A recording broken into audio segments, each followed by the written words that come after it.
Welcome, brave souls. I am your GM in the Great Barrier. We are here again today with Star Trek Adventures Aegis. Today, we are on The Weave of Eternity, Part 4.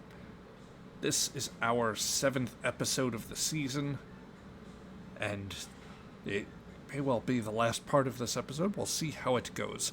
Beforehand, I just have a couple of notes for you. First and foremost, if you ever want to join these games live and affect the outcomes with momentum, threat, advantages, affecting dice rolls, anything of that sort, you have the ability to do that if you join us live on twitch.com/GM@thegreatbarrier. That is at 1 p.m. Eastern Standard Time or 6 p.m. Greenwich Mean Time. We typically run these sessions for a few hours, so feel free to drop in. Likewise, feel free to join us for Star Trek Adventures Broken Sword, our Tuesday game at 7:30 p.m. Eastern Standard Time. We have that game going, and even have one of our players from this campaign in that one as well. So we hope you enjoy those. We hope you check it out, but let's get right into things. So we're going to pick up just about where we left off in a very somewhat abbreviated situation. We are cutting to our landing party on the surface of a world that should not be. An M-class world, inhabited by roughly sort of reptilian species, worshipping at the altar of the Tholians, people that they know as their gods. You don't know exactly how these elements came to pass, but you know one thing. This planet should not exist, for it exists in a binary star system with protoplanetary disks, star systems that are still forming planets. This planet and a sizable chunk of one of those disks has disappeared due to a dreadful temporal weapon of some sort, as you understand it. You don't know the exact nature of it. There's still much you have to study, but one thing you understand is that there is a powerful anomaly elsewhere in the system that you think might relate to the weapon, and that the field which seems to surround it, a web similar to what the Tholians are rumored to use against other ships, that field, in order to contain that anomaly, is receiving bursts of power from this temple on the planet. Every so often, a bolt of energy shoots outward, and you have made the decision to approach it. To help you in that end, you've disguised yourselves, and you have found two religious figures in the Tholian cult. The first was a monk in training by the name of Jat. You had met him deep in the woods, and he has been friendly and receptive to your story of trying to help people that were separated from their own quote-unquote bright lords to rescue the people that you say are being left behind. He has guided you to an elder by the name of Itha. This older, wizened figure, a quote-unquote clothed elder in this faith, has wanted to hear your story. They have told you much of what they understand the story to be of the coming end times. The skies are scarred, as the rest of the protoplanetary disk would appear from their vantage point on the planet, and that demons who greatly resemble Klingons will one day come and destroy this world, and that only by completing a fabled weave of eternity will their bright lords, the Tholians, be able to save them and stop these demons. And that after that time, they shall be rescued. You have a sense that more is going on, given what you understand the nature of this weapon to be. But you had entreated with them in a small, isolated prayer hall where it was just the two of them. You had incapacitated them, and now the result is that, you've gone back and forth and decided that you would try to reason with the Elder. You've discovered on his person beforehand he carries a Tholian silk, a very rare fabric not widely known to be dispersed beyond the occasional very lucky raider, and you've come to understand that that cloth might be what grants him certain privileges. So, you have two choices. Etha himself has offered to take you before the Bright Lords, provided you submit yourselves to be prisoners. And you would lose all of your equipment. You would be paraded through with the hoods the hoods and scarves you've used to disguise yourselves thrown back, so revealed to all. There are potential dangers of being among a pre-warped civilization like this. The other option would be to approach covertly, to take the cloth and simply see to it that these two remain incapacitated.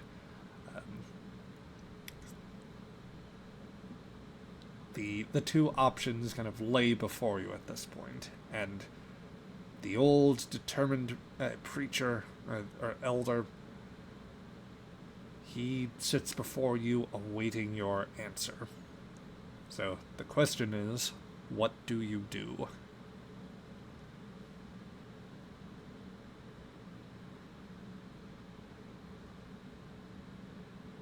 Okay, I just have a clarifying question. Who is with me right now? So, Brian, right now the layout would be that on the far end of the hall, this is basically a small squarish building, wide enough to, I'd say, accommodate a few dozen people.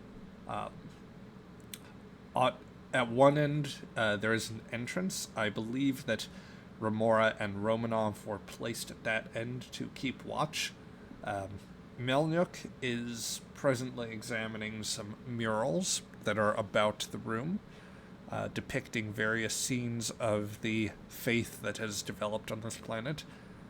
Xantar, actually I should clarify, that's not murals, it would be tapestries, because this is like a wood and thatch sort of building. Xantar has been examining the two children of Kesrini, as they refer to themselves. Keeping them comfortable. Yes, and had woken up Etha, the elder. Sharp and Horn had been interrogating Etha, or they'd been engaging with him. Okay. So, the question is very broadly on the group here. Do you guys, I know I had you guys think about it over the past week. Do you want a moment to make your cases above board as to what to do? Yeah, I think we need to talk as a group if we can do so in such a way that we wouldn't jeopardize our ability to execute any of the plans, right? No. Can we group together and chat? If you would excuse us, Elder Ethel. Etha, he gives you the look to suggest that he's not going anywhere.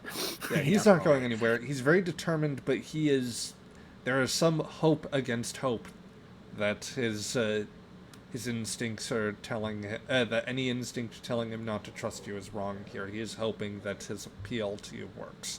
So yeah. If you guys don't mind, I want to create an advantage here. Please do.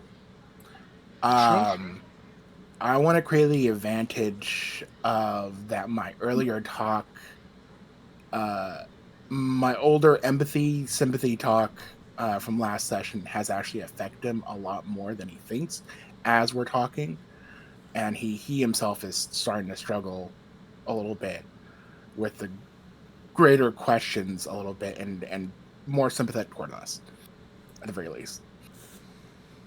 As a man of the cloth, there's a lot of greater questions and things that he's still a good person, deep down. True. So now there's concerns, and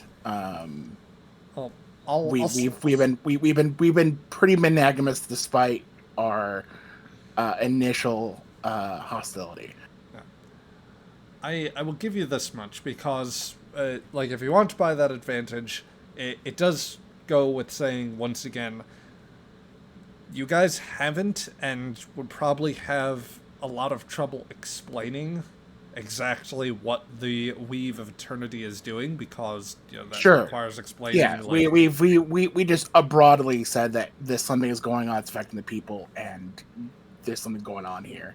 But him himself, I just want to create a bit of mild doubt and more just concern for us as it works. We're people who are looking for help, and there's something going on with the Weave of Eternity too that he's aware of, and he's things don't match up, and he's concerned because he cares about us. Yeah, for 2 points of momentum, I can have that weigh on him as a reason to be sympathetic towards you. Cool. Okay, and I want to create a slight advantage as well, if it's possible. We're down to 2, unless you want to do something. Well, let me just throw this at Zach and see if I could create a zone of silence, or use whatever little technology I have access to create an area where people could talk briefly about the decision privately. I doubt that's possible, but you can't blame me for trying. The room is large enough, and you have enough distance to where, and they're tied up, or something of the sort. Yeah, you're standing between them and the exit, and Ethar's not going to leave Jot behind in any case. Okay, so no way to create a private conversation decision then. Who's private is... Both sides are going to get. That's what I thought. Just thought I'd double check that. Then next question is, who is ranking officer here? Sharp. Captain? That's what I thought. Okay, just want to double check you're here. So I'm just kind of looking at you then, and which way you want to play it.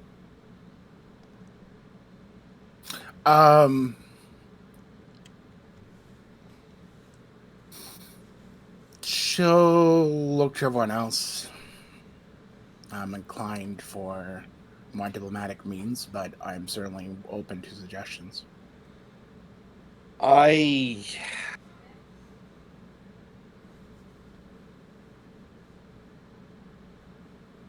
I'm inclined to lean towards a Vulcan approach on this, which is extremely risky, which is go to them without weapons under the care of their priests, in hopes that they would see that we are serious enough, and that sends a message. But it's the least tactical decision. Melnut glances to you and says, from everything that has happened over the past year, and from what I've been reading out of the logs, it sounds like the Vulcan approach is actually to go in much more, go in stealthily in order to, destroy whatever the source of this thing would be. That aside, what's your opinion, Melnook? Are you joking? Revealing ourselves to these people who think that aliens or demons would be I think that's a dreadful idea. Frankly, I don't like any of our options here, but I think that we're better off not exposing ourselves to a bunch of primitives. We have no way of knowing how to get any deeper, and how far the next set of obstacles are, though. And so you want to trust your life to the angry mob, or whatever passes for guards around here? Non-angry mob. She kind of glances over, like turns her head to glance over at Ethel. A man of wisdom and conscience. Yeah, I'm inclined to gamble on that too. Yeah. I don't quite relish the thought just going in front of the Tholians with, well, nothing. Everything I've heard indicates they're not the most understanding of people. Understand, that is an understatement. But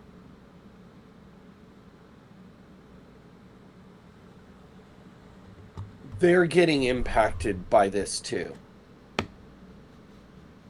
The Tholians They're aren't. causing this. They're the ones causing this.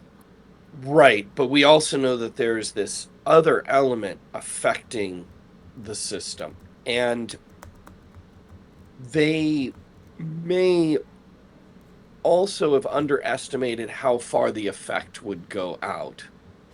If they truly are engineers of subspace, they have to be careful with their own environment. Creating a situation like this, a temporal event that's so vast, it can really backfire you in its creation. You could discreate yourself. There's a lot of ways this could go really bad for them. But this is just conjecture on my part.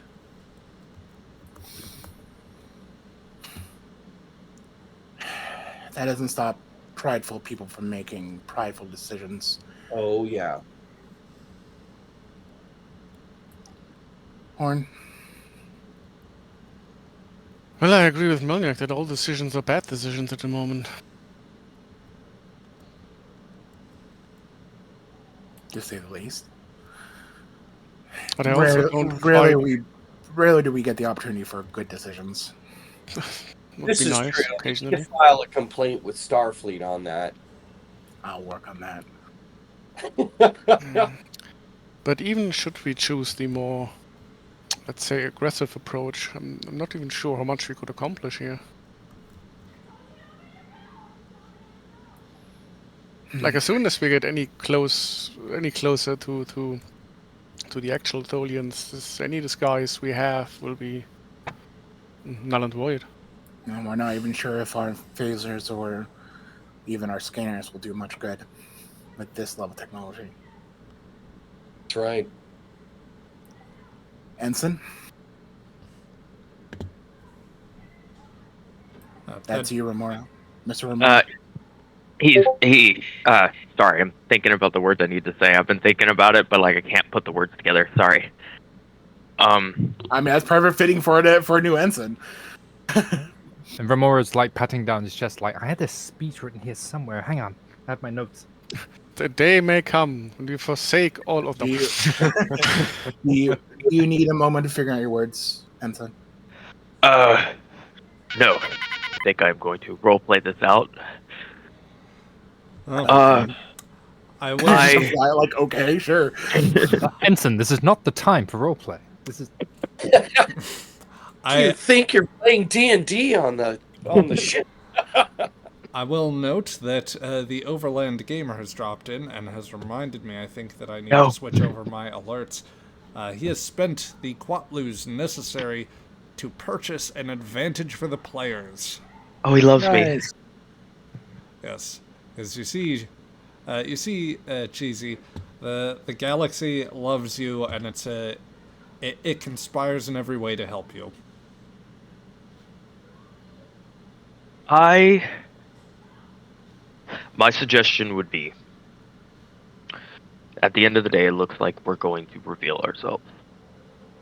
So far, we have not declared ourselves an enemy of the Tholians or of these people. I think we should jump on the opportunity to assist, because it seems that the Tholians may have a great weapon, but the Klingons, from what I heard, are way worse. That's a much bigger concern to worry about after we've reached Tholians. Perhaps we But- could offer them assistance, and after the battle, we might be able to earn their trust and talk about them perhaps dying down the temporal weapon.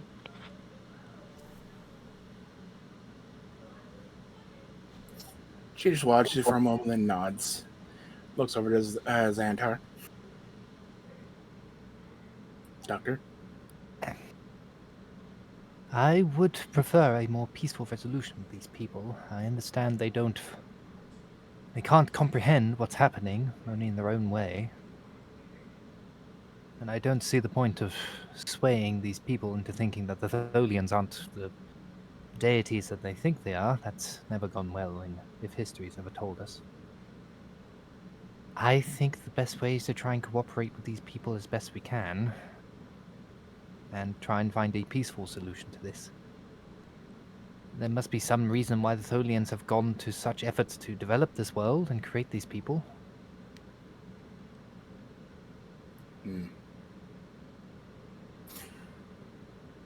She kind of looks more into herself for a brief moment as of processing, and then nods. I've taken all your advice on her assessment, and certainly I am considering the concerns that you, Miss Melnick and Mr. Horn have brought up. But as much as I am often eager for action, these people don't deserve the kind of behavior. And certainly we don't have as much information as we need for any more aggressive actions, at least for the moment. Even if we are disarmed, it's not going to be much of a change compared to what I imagine the Tholians will have ahead of us anyways. If need be, we can probably fish for them later. I doubt they're going to leave those things behind. Thank you for all your inputs. We're going to take the more diplomatic route. All right?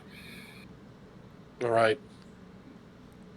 Melnyuk just kind of looks incredulous at this whole thing. Was it Melnick who made the comment about, hey, the Vulcans would just go destroy the machine? Absolutely. Yeah. Yeah. I will look at Melnick and go, that is the prevailing Vulcan philosophy you refer to. It's We on can. line She with raised a hand. She All raised a right. hand to interrupt you. We can talk about geopolitics later. Melnick, I can understand the insanity of things, but what? You first wanted me to stop shooting, and now you want me to start shooting? She says with a small smirk. Melnyuk looks around. Look, I understand this is a strange idea coming from me, and believe me, I'm a scientist, not a commando. I can't speak to the full expertise in a situation like this, but now that I'm in it, I do think that, I'll be frank, the word insanity is very much the word I would use with this strategy. Cooperating with the to say nothing of trying to work something out with the Tholians, who, if they say no, their time weapon is just going to possibly tear through space, potentially even in our own direction, and who only knows what's happening at home right now because of that, or what will happen, or what did. God damn, She just kind of gives like a long stare of you're saying about insanity. I don't want to contemplate the mechanics of time. I don't know. Let's worry about that later. The point All is right. that in the here and now, I'm look. I'll go with the order. I'm just not convinced that these people are going to be particularly reasonable to someone that they might mistake for demons. And the ways that one could go in this service, I was hoping not for being trampled by people in the Dark Ages. So noted. She gives a small nod. Just have a little faith. She pulls away, looks back over Ethal. All right, Elder. We had a bit of discussion, but I certainly do not want to get in any more violence than is necessary, especially when you have presented quite the respectable perspective.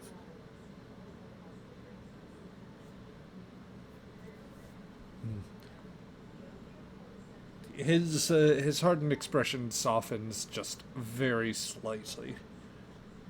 You will accept my offer, then?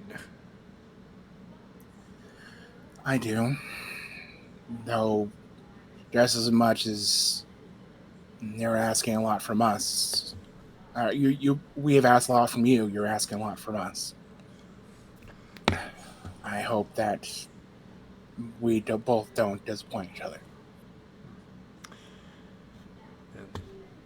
You will find that I do not act in that it is not my way to act in malice, or to break my word or to betray.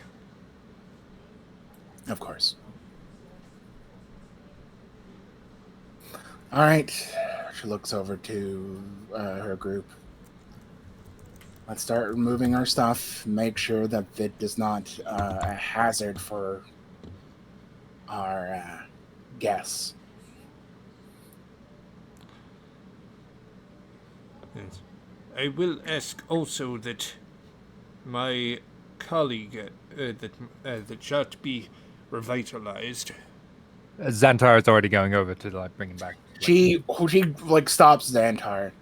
Oop. As long as you can ensure that Jot does not get let his faith get ahead of his morals. I will speak to the young one, and I will see to it that he understands our situation. And with my guidance, he will obey the word, and he will see to it that the guards are brought in peace.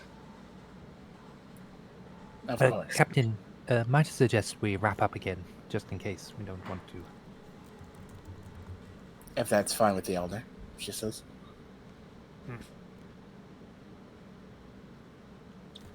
I will permit it at least for a time, so that you can, so that I can prepare the lad. Of course. She nods to the group and starts putting on her own face cover. Before Xantar puts his on, he pulls out his medical tricorder and shows it to the Elder, Ethal. This is a medical instrument. It will help me make sure that Jot is safe and unharmed. He glances it over warily and says, "Your talisman, I would presume. You may." You may call it More of a way of giving poultice to a someone who is need of medication. If Jot will be unharmed, then you may use it to assist him. Thank you. Purely for healing. And just going to give Jot like a quick one-server just to make sure that I can't remember. Was it the captain that incapacitated him, or It was the captain that choked him Yeah, out. yeah. just make sure the Jot- captain can go a little overboard? His larynx is crushed, neck is broken, cranial fracture. No. He's gone. I mean, I She could was have. so I could retarded. have very easily, but I didn't. But yeah, I'll just give him a one-server just to make sure he's okay. Yep. I'll say I'll give you the first task of the session here. Yeah. I will ask you to roll a reason plus medicine roll. Excellent. Okay. Great start to the session, guys. Well, I mean, you managed not to critically fail, so that's a thing. Yeah, Yeah, let's not bad at least. let's count our blessings here. Yeah. Uh, I have a focus in this role as well. It's just yeah. super great. Even with that, Jot is you're not you're having a little bit of difficulty discerning whether there are any sort of secondary injuries or impacts to the like based on the injuries that the captain dealt him. God damn, the captain is clean. Yeah, She's so- next Zan- Macon.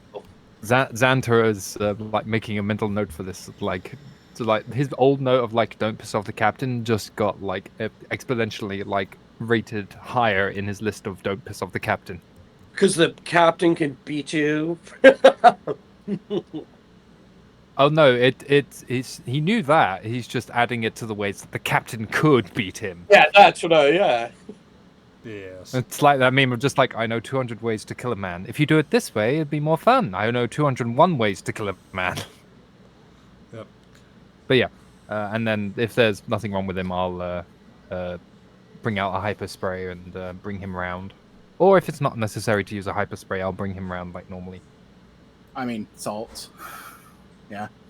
Smelling just a slap across the face. Wake up! No, it's the EMH in the Threshold episode where he just he just gets in very close. Wake up, Lieutenant. Wake up, Mr. Jot. Yes. But yes, it does work. Jot does come to a bit groggily, and he looks around and like feels a bit at his throat. What? Ethal, what? Wait. What did you? You are uninjured? Ethal, I'm sure Ethal will explain. Let's listen to him. Come, young one. I have words that must be shared with you. And with that, he is going to share he's going to explain to him something very quietly.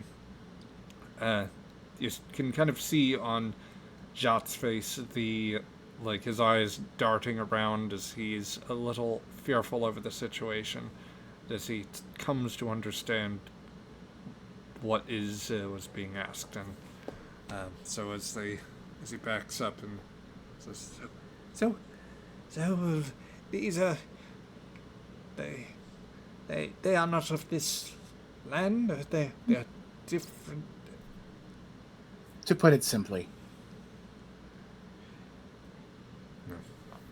there is something happening by the Bright, out of character, Bright Lords, right? Yep. Which once Also, again you've not explained to either of them what that the Tholians are doing something that could potentially harm. Yeah, everything. I will say there is something that the Bright Lords. It's from my understanding, with the help of Ethal, and now that I have more knowledge, it seems as though something that the Bright Lords are doing is affecting and harming my own villages and many villages beyond here. Yeah. And it is something that the two of us wish to get to the bottom of. You haven't put it that way before, so like there's actually there is a look of offense from both of them. So there, I did imply it last time with Ethal. I don't think he picked up the link was more the thing. So Okay. Though, if there is some great issue being caused, then the Bright Lords themselves will have an answer for this. They shall tend I to hope. They shall provide, and they shall I- be your salvation. If you are I deemed do to not be. wish to resort to violence. I am simply trying to my best, much like you and the rest of your people, to protect my own. We wish no harm, and we had no offense to the Bright Lords or to its children.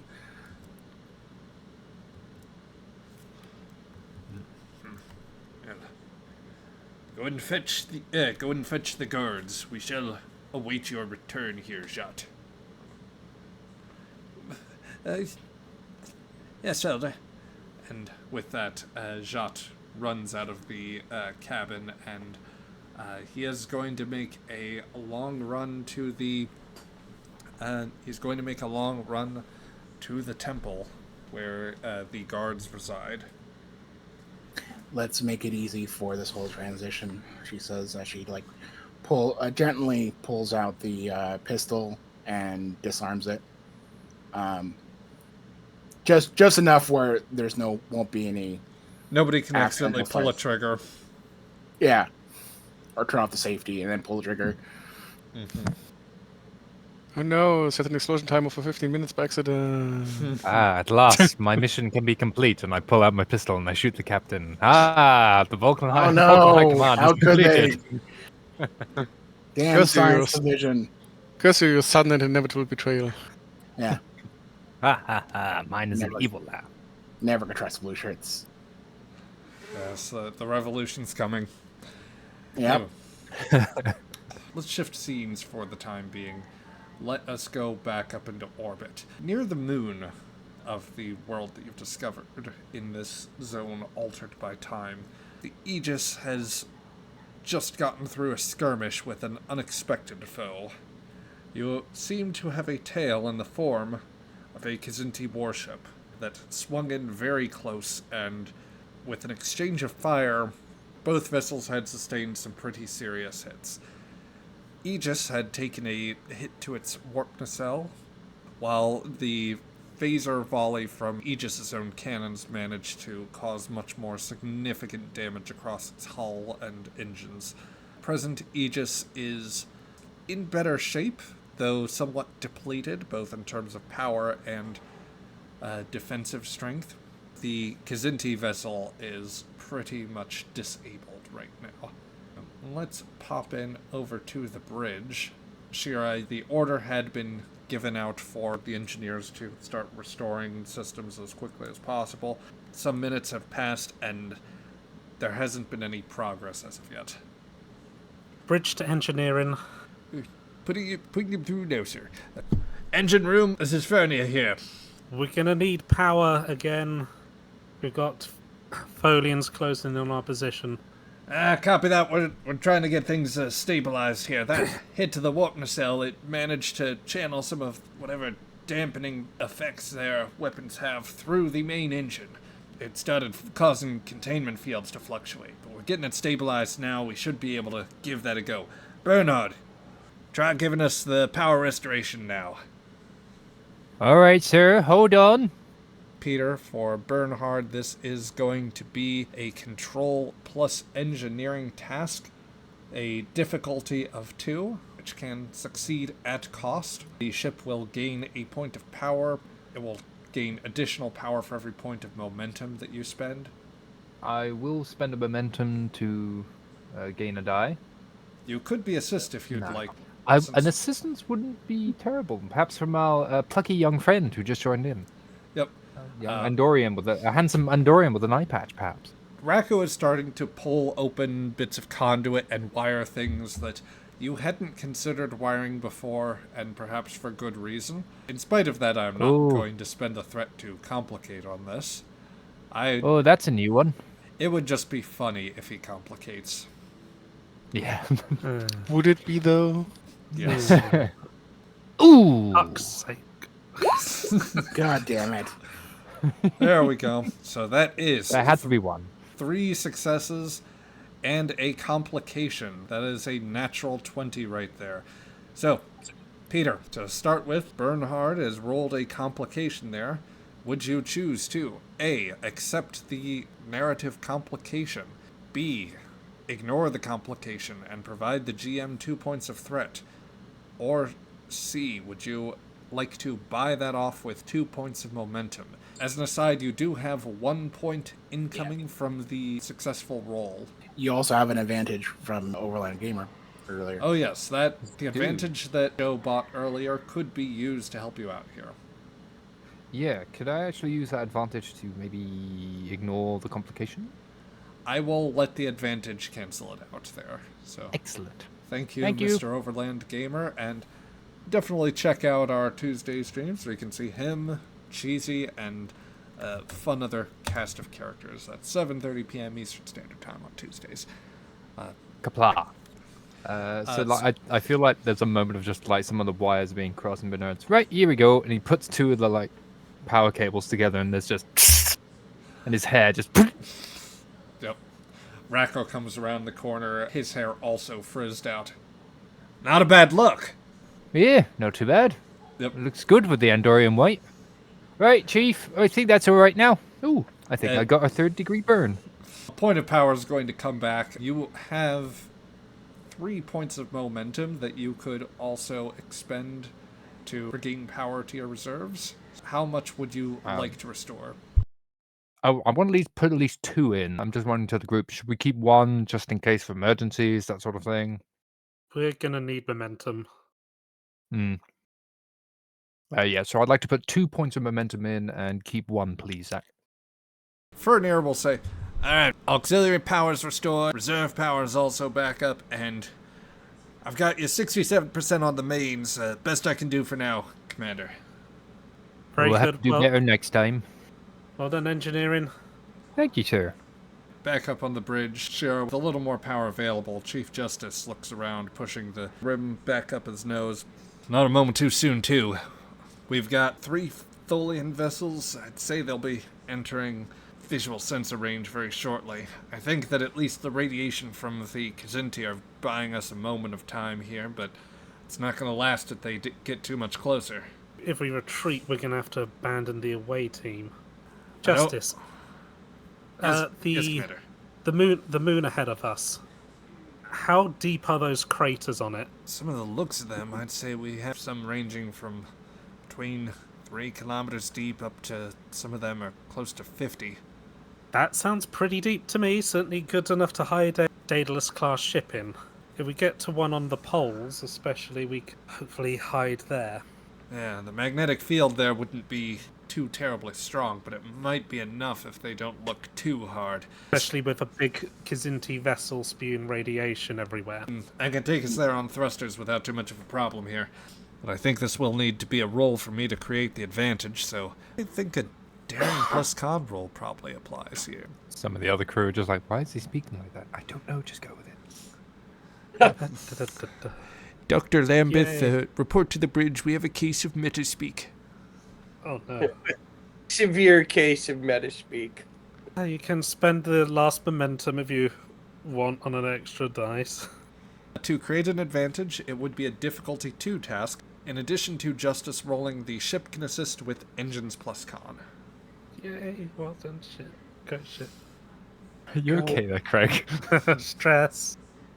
Don't like stress. Welcome You to said my you were life. feeling good. I'm feeling great. I don't have a moral quandary. Since we scan for the craters, would I get sensor operation focus? It is a stretch, but you know what? The universe really does love you, Cheesy. I will give it to you. The navigational sensors are at work here. That and it will help Craig's state of mind.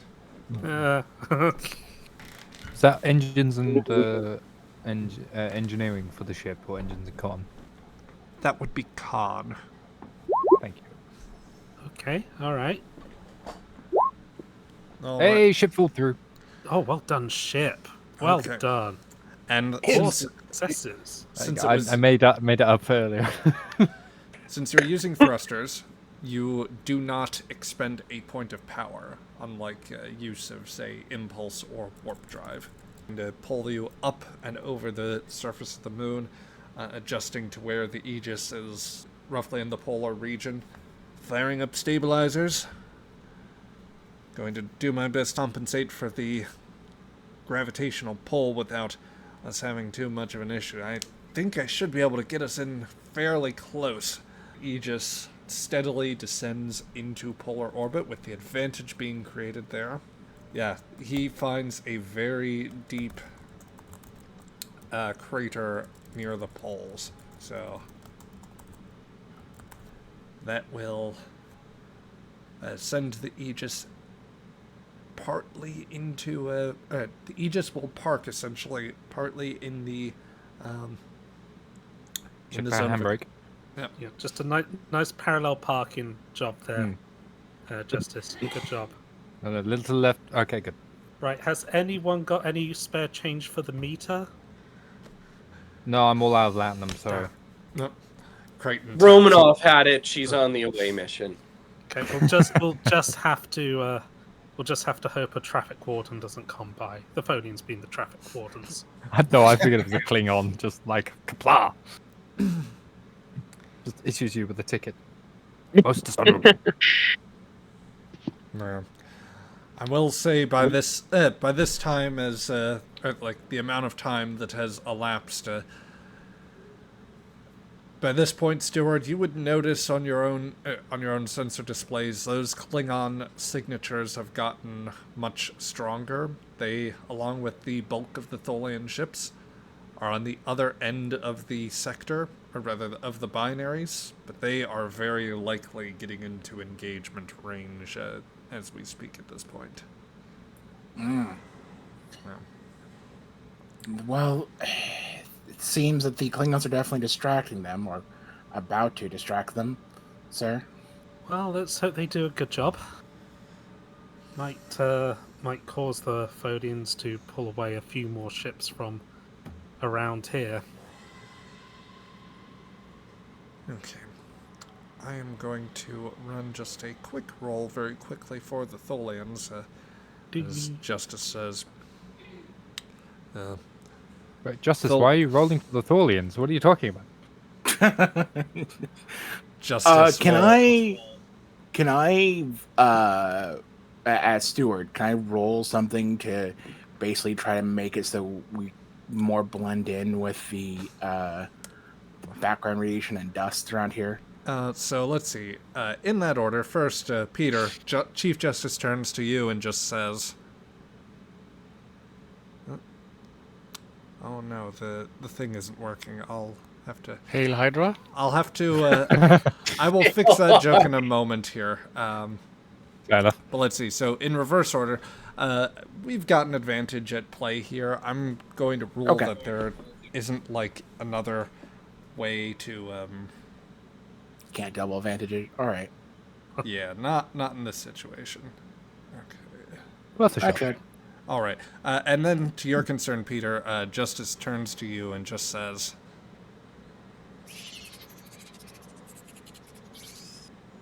Oh no.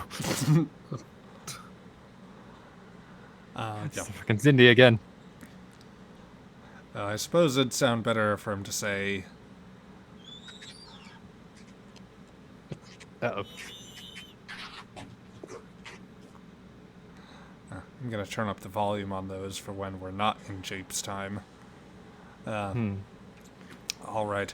But yes, I should say, guys, I've just recently learned how to do these roles privately, so... Oh, yeah. What? You Unacceptable. don't have to. Well, That's a nervous laugh. well, with the... Mine is a nervous laugh. Yep.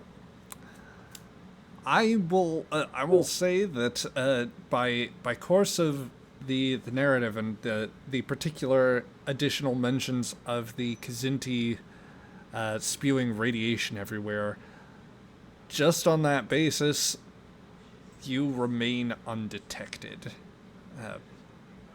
Or that the Tholians arrive in the area, that on your sensors you would see the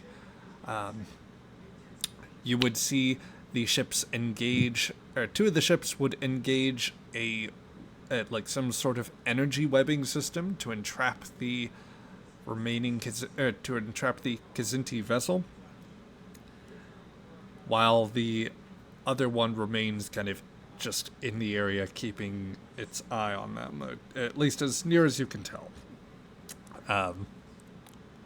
They just currently read on proximity sensors present around there, and they are doubtless pinging the area with scans, but for the time being, you don't see any signs that they are reacting to you. Good. Okay, we'll remain here until the away team contacts us.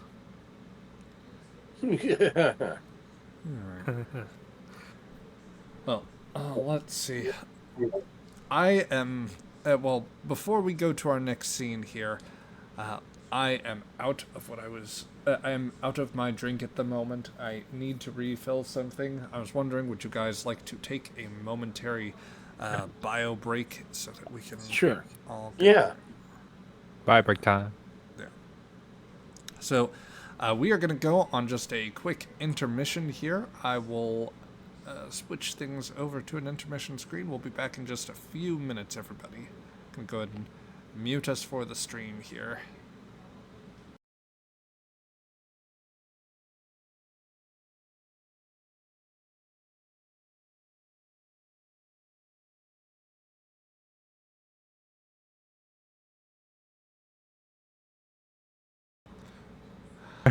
I'm gonna bring us back here. You're now. just rock candy.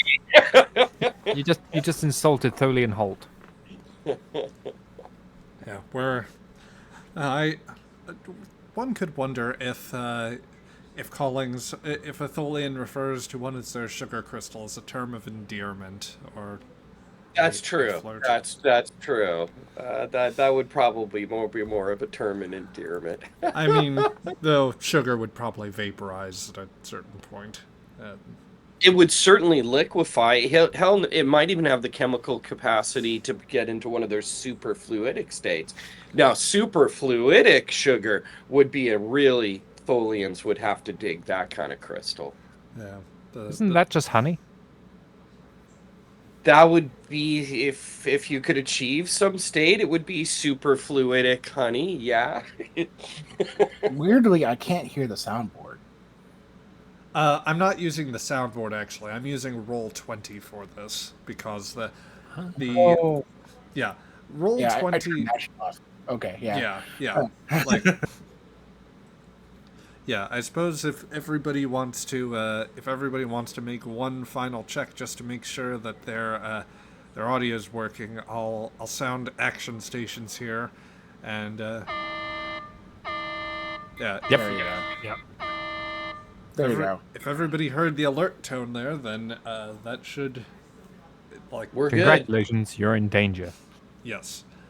Speaking of, let's get right back to it, and we're gonna go out to, we're going to take the scene back to the surface of the planet, where some time has elapsed, and there are, well, let's see, inside the, you guys had been inside the, man, I really need to get my train of thought back properly. Okay, you had been inside the building, some time had elapsed. It's probably been something close to the order of, it would have taken roughly some 45 minutes whilst Jat made a, just dead sprint towards the temple.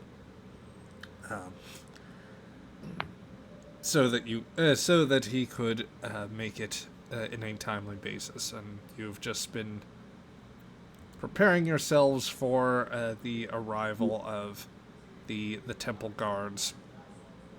At this point, all equipment would be, all equipment should be set aside to where your phase pistols, scanners, communicators, all of that is laid out. Any other specialized equipment. I will ask, is anybody trying to hide any equipment? Nope. Nope. I am the equipment. I'm fine. I, I'm not in my face. Xantar is hiding his sanitation spray. God fucking damn it. Can't give that up. Do we No, notice that you're trying to hide it, or does like you're trying to hide it from everybody, or hiding it just from the? Well, if you can see Yes. it, then everyone else would be able to see it. So Yeah. presumably everyone. Yeah. all right. So, Bear back That- one moment. yep. A knock comes out at the door, and Etha says, "'Tis time. Let there be truth and understanding between us. If you should prove loyal to if you should uphold your promise, then I promise I will. Well, let it be said, I will make sure that your case is heard by the Tholians."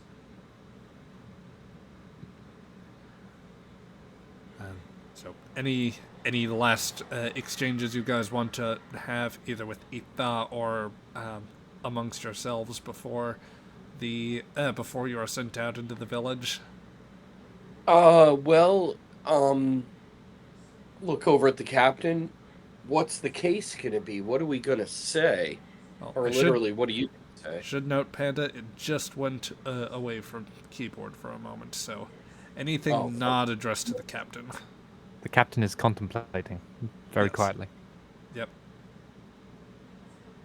I do want to ask the cap, so I'm gonna wait. All right. Anyone else? Remora, Sharp, or well, not Sharp. Horn, Xantar. Any things that you want to words exchanged amongst each other, or any sort of Back. looks? Okay. Hey, Say thank you. Romanov does look at you and go, "Okay, so this is just before we're going to have our meeting with them. What is it you're thinking of saying? Anything I can do to back that up?"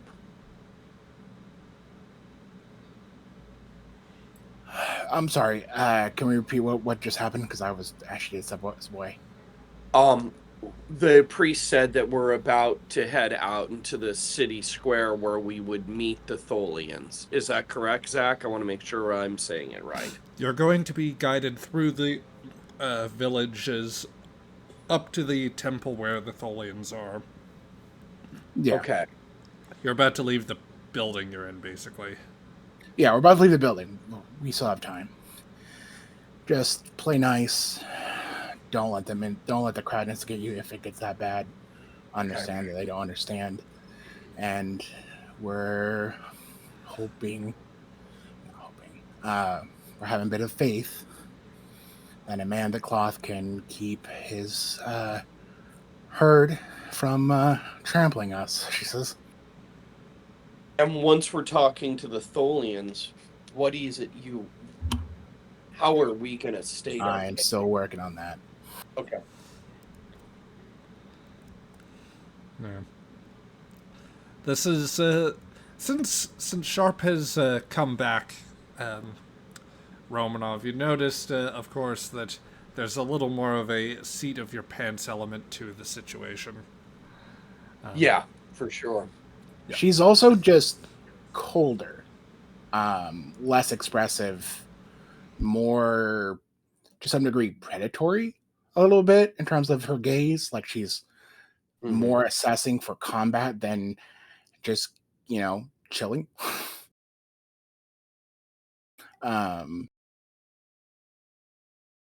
Yeah. All right, so the knock comes at the door, and Etha pushes it open. Jat is there, and says, "Well, the guards are here, Etha. They are ready for this." And glancing out, let me decloak them. Any of you that, as you step out, you can see that there are actually some unhooded figures out there. Unlike Etha and Jat, who do have some very light hair, but very little of it, and mostly pulled back into very tight buns, to almost a ponytail effect, basically. These guards appear to have hair much more of it, covering more parts of their head, though still leaving, still giving the impression of a receding hairline. They are not hooded.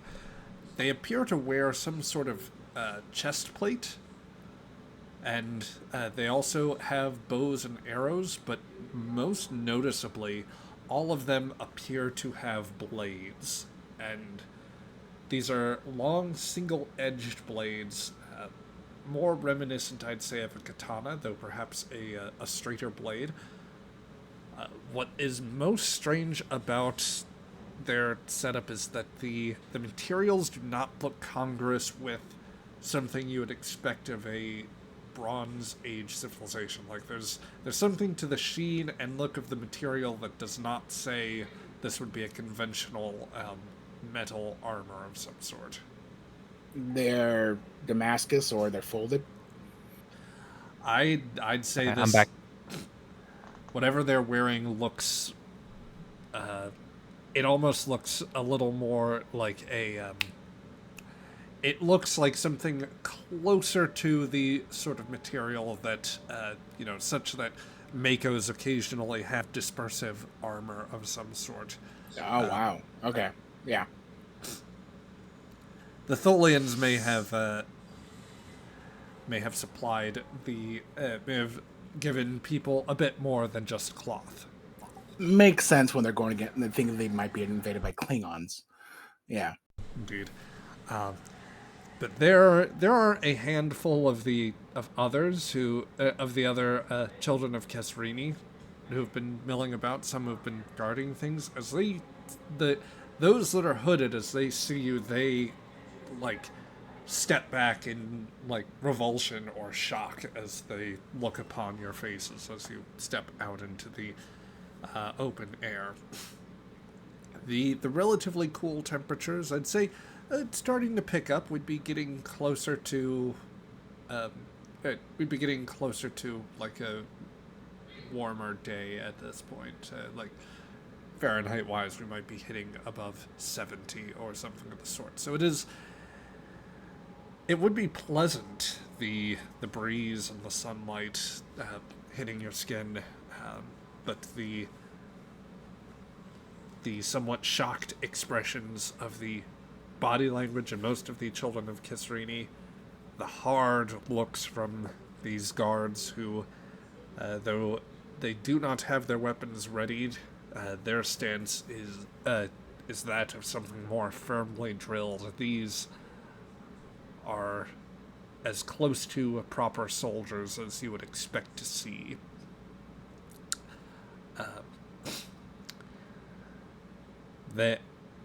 In a booming voice, Etha says, These shall come under my protection, their case brought to the bright lords themselves. Let none obscure our path, a path of righteousness and truth. That will be enough, at least for the those in the immediate vicinity to back away a little bit, allowing the guards to take their position. Assume basically a position where they will surround you as you come out of the fenced-in area. Sharp as an outdoors woman, just sort of close her eyes and just, ears still open, but close her eyes and just takes in the heat, the wind, inhales the air takes deep inhale of the air. About what, like, this sort of like Hokkaido sort of feel, like a island, or like what kind of temperate is this? This is more of like a valley type situation.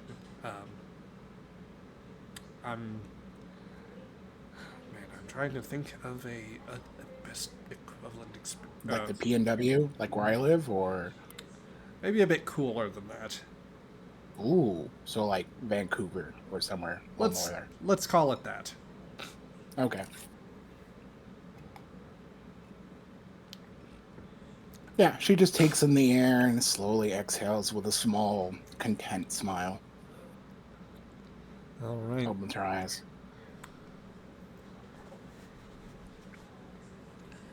Anyone else? Any particular things you were doing as the march begins? Is there a head of the security force that we can see? Somebody who's like dressed a little bit different, has a bigger standing, like stands a little more higher than the others, type of thing. Let's see. I would say, Cheesy, there is one guard among them who looks as though he has some sort of cloth tied along his left arm. It's not a Tholian silk, to be clear, but it is something that appears like to have only a... He kind of came in at the head of the troop as well, and it seems to be some sort of signifier of a sort, or maybe it has a ritual connotation. It would be hard to say otherwise. Then I'd probably walk up to him and give him both my rocks, and I say, my weapons.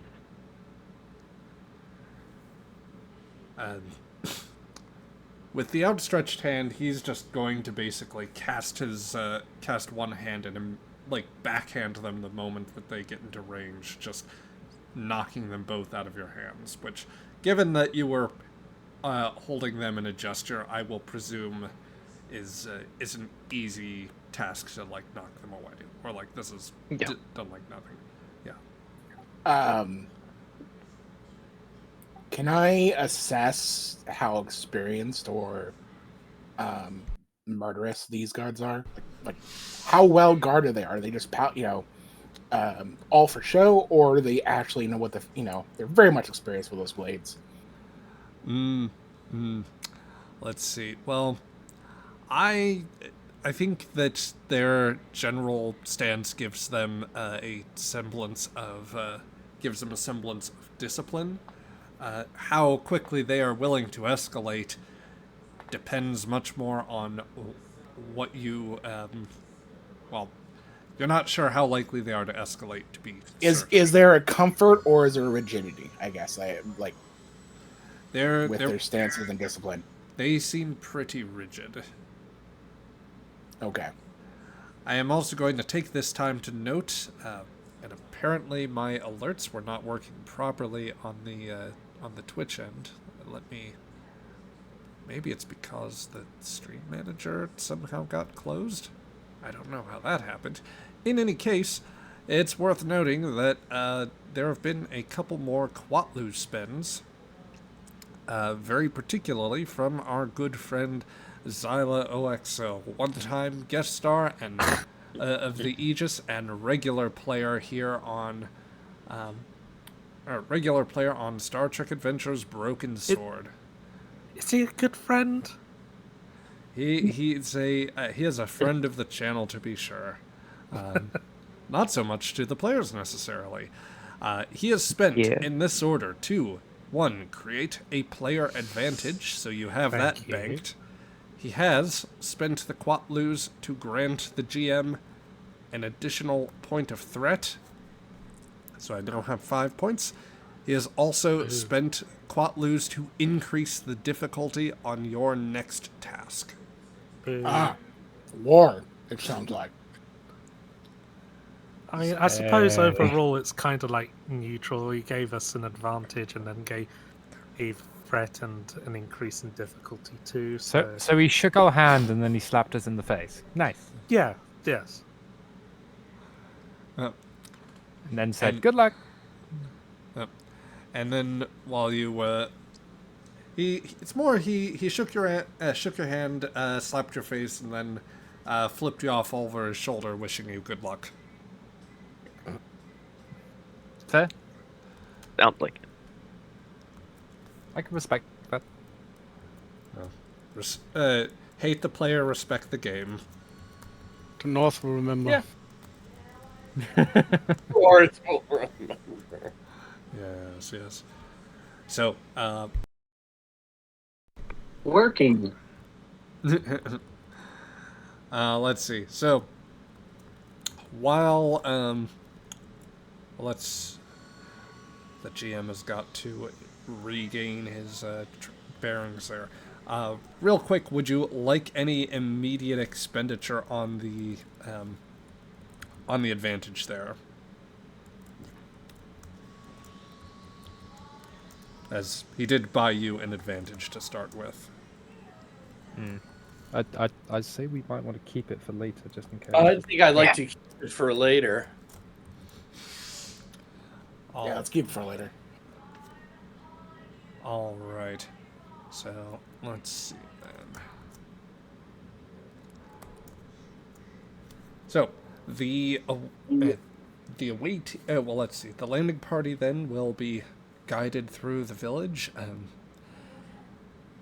surrounded at even points by the guards, although they are mostly weighted to your immediate flanks and immediately behind you. The head of the guard standing next to Etha as he gives the occasional pronouncement to announce their path and that you are to entreat with the Bright Lords. I am going to actually give him a role here as you proceed, just to help color the situation. Because he is going to be doing this for the whole of your march, and I want to see how the villagers react to him. So, let's see.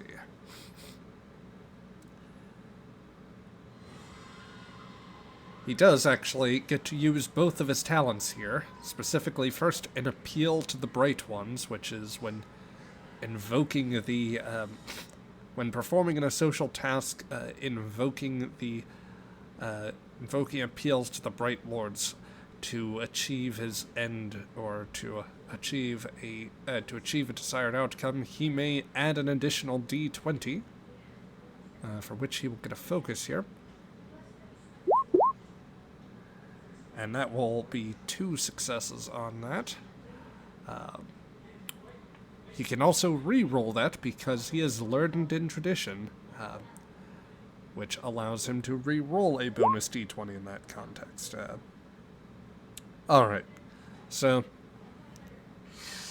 on that basis, I'd say that you are starting to definitely gather a crowd at this point of hooded figures of all sizes as the children of Kesserini watch you traipse through the countryside. You are under guard, who maintain an even pace with you. But you begin to bring on, there are many sort of hangers-on, many beginning to crowd around as your procession moves through. There are the beginning of chants of all manner, sort of indistinct cries or speculation. They start as whispers, of, what are these things? What are these? Who are these interlopers? It becomes a steadily more fearful and concerning chant as what your translators make out to possibly be the word demon begin to circulate through. With each time that swell builds, Etha's voice booms out, telling them of your wish to entreat with the Bright Ones, that you go in their name. This continues as you reach a more densely packed area. The crowds are beginning to fill a bit more. There's even more terror as this proceeds, but each time, as it seems like there's more a shift in body language from the throngs that surround you, as it seems like there is aggression tinging in with that fear. Every single time, Ethar's voice booms out, and he regains control. You find yourself stepping through the valleys. The loud noises of their speech rush over you in a cacophonous manner as you see the masses of people. I will. If you guys would like to give voice to some of this during the narration, I can pause for a moment if you would like to speak to your own reactions, how you would want to. The captain is being very quiet, as the sort of cries of demon and look of revulsion is certainly familiar for her. When noticing Remora getting closer, she'll sort of like invite him in, and walk in a more protective stance around Mora to make sure that he is not within pelting. Like, she can obstruct any pelting issues. Also, if there's any stones being thrown, I will catch them. Zach, try to catch them. Oh. Ethar seems to be keeping them under control right now. So you're not presently having to deal with that particular problem. Also, hey, that's what I was gonna do. It's a game of who can catch the most stones thrown at you in anger. No, right, so let's see then.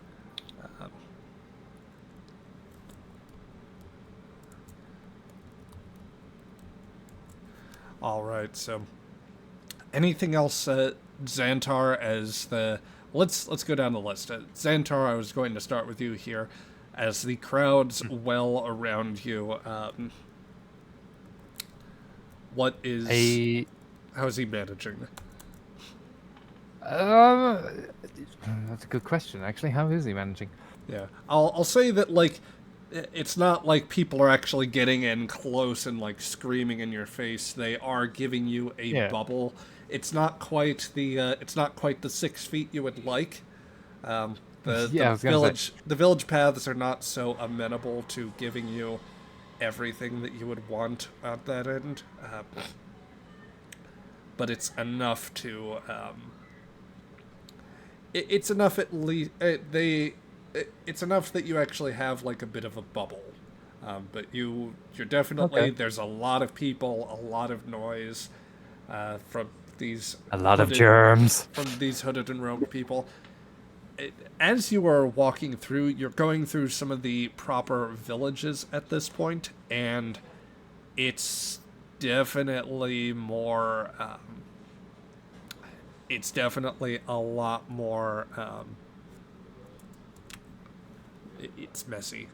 Yeah, or like there's you're in a medieval era village with all the realities that entails, pretty much. Yeah, it probably stinks a lot. Oh yeah, he's gonna keep like the cloth around his mouth. He won't hide like any of his other features, but just around like the mouth and nose, just for the smell purposes, if that's permitted. I think they'll allow for that. Okay. But otherwise, he'll try and remain composed, just follow the captain's lead. To resist the urge to just sanitize every single person there, just like you get a spray, you get a spray, you get a spray, you get a spray, you get a spray.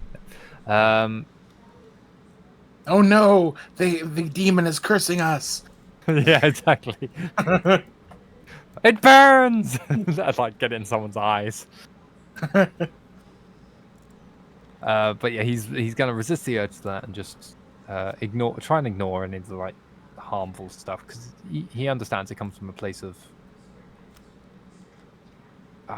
not fully understanding or comprehending what they can at this time. They're not. Their intelligence hasn't expanded to that point yet.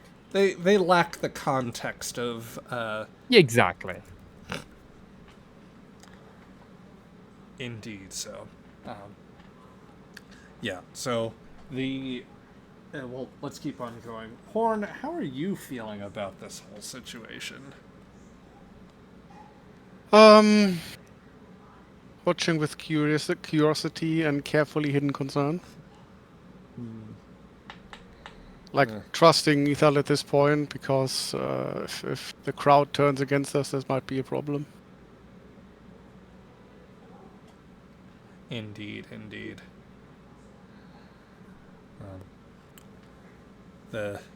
It's thus far Ethel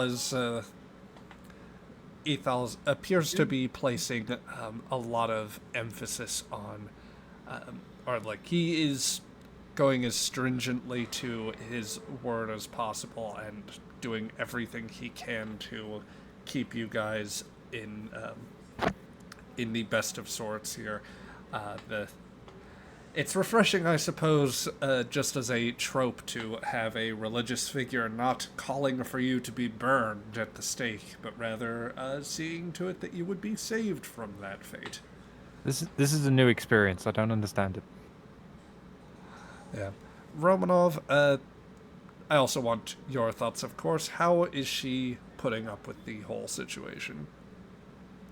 Just trying to make it to one thing, the audience of the Bright Lords. So, trying not to get set off by all this stuff and avoid any rocks.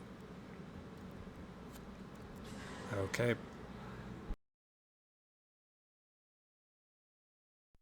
So, let's see here. So, yeah, you thus far, despite the anger, despite the very obvious rage that would come through out of this, they have the word of this man, the appeal to the Bright Lords before these people have managed to keep the entirety of the or have managed to stay the hands of anyone that would have been opposed or that would have reacted in the type of fear that you would have to worry about. And his voice becomes with every boom, it becomes a sort of calming influence as he guides you through the crowds.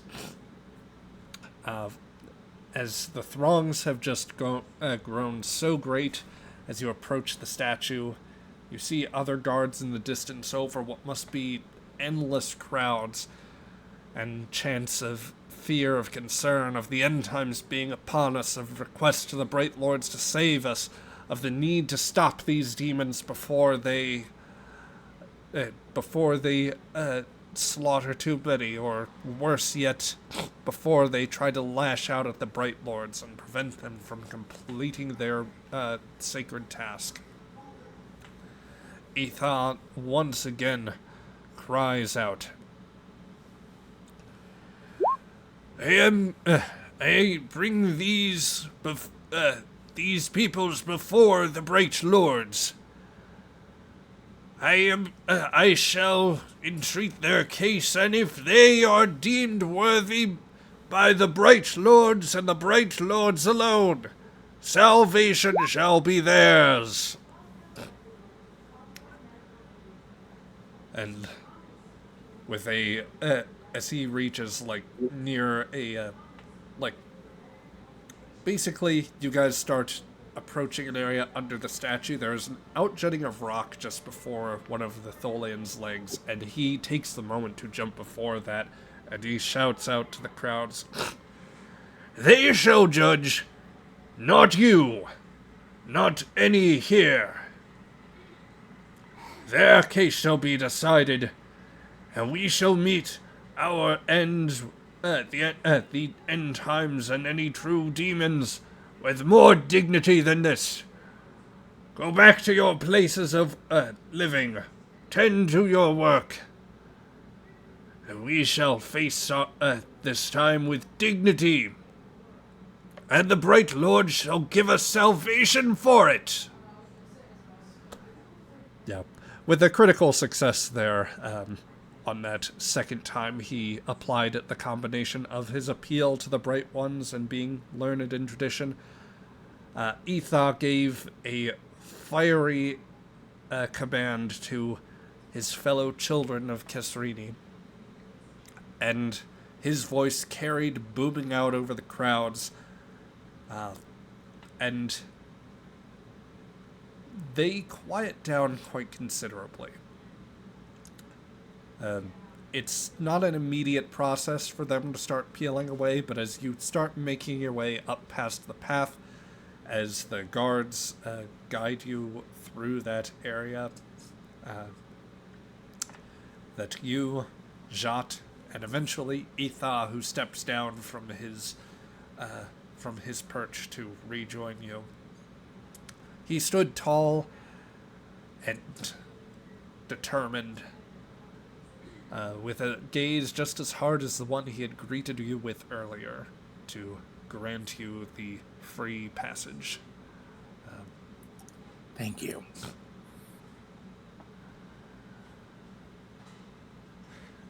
It is my most basic of duties to seek the salvation of a soul, to provide that which is to do the basic duties the Bright Lords would entrust me with.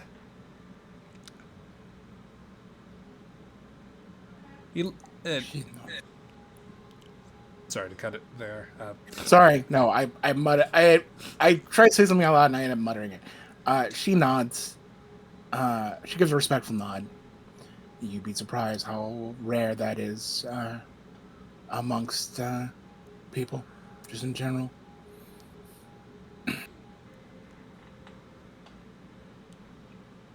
Etha is going to turn his head to you and says, "Yet in all this time, I have not extended to you a most basic sentiment, or my own sort of outreach. What are you called?"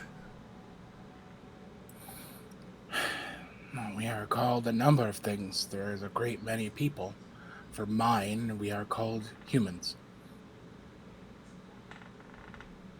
My healer here is a Denobulan. Sorry, that's me, not Sharp. No, that's all right. I won't take offense. And my most capable assistant here is a Suliban.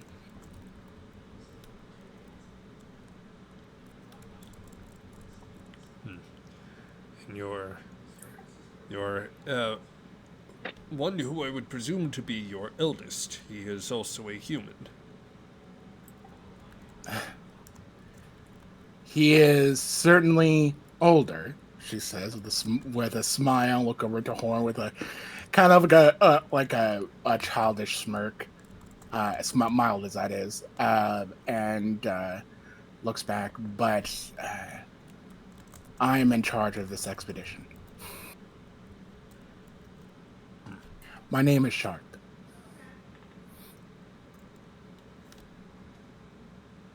Well then, Sharp, I pray that the Bright Lords see something to be redeemed amongst humans and Suliban and Denobulans, and that perhaps the Bright Lords will see of your people something that is worthy of salvation. As do I.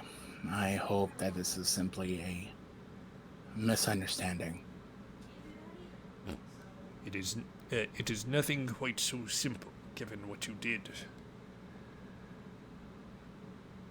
But I can forgive you for that. And I thank you. And I apologize for not understanding and jumping to conclusions. With that, the Etha will nod and say,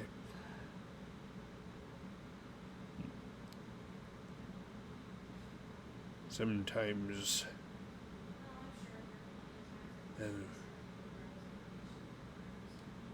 sometimes we rush to judgment. Sometimes we all need to embrace a little more faith. At the very least, respect it. She nods. So,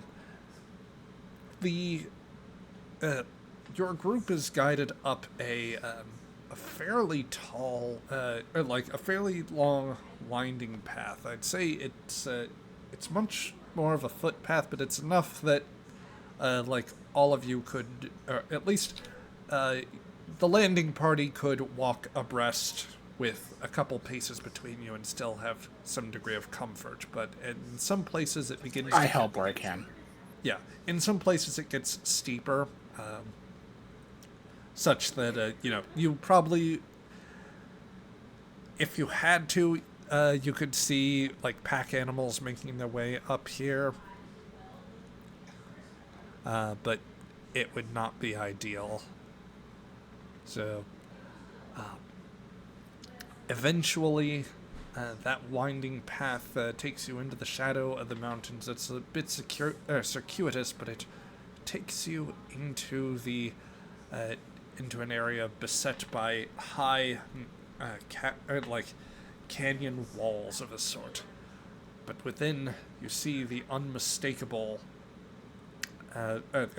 signs of a building built into the temple.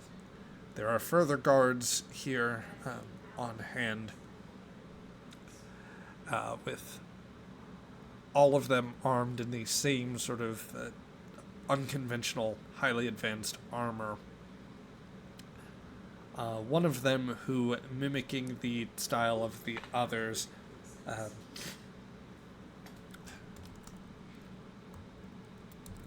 he has the same sort of advanced armor, the same blade. He also wears what appears to be a full-on cape, in the same manner of the cloth that is tied to the arms of one of the guard captains. And he'll stand basically in your in your immediate way. What is the meaning of this intrusion? I heard there was some concerning signs in the village, but these, what is the meaning of their presence here? Ethar starts and stand down, Highguard Strar. I have come to plead the case before the Bright Lords themselves. He and Strar look between the two of them, and they'll say they may have your endorsement, but I must pay special mind to the Bright Lords. Kesrini himself would be at considerable risk if we simply let them through. He has told me already. The demons have joined battle with them. Our time is upon us. I would not let interlopers pass at this time.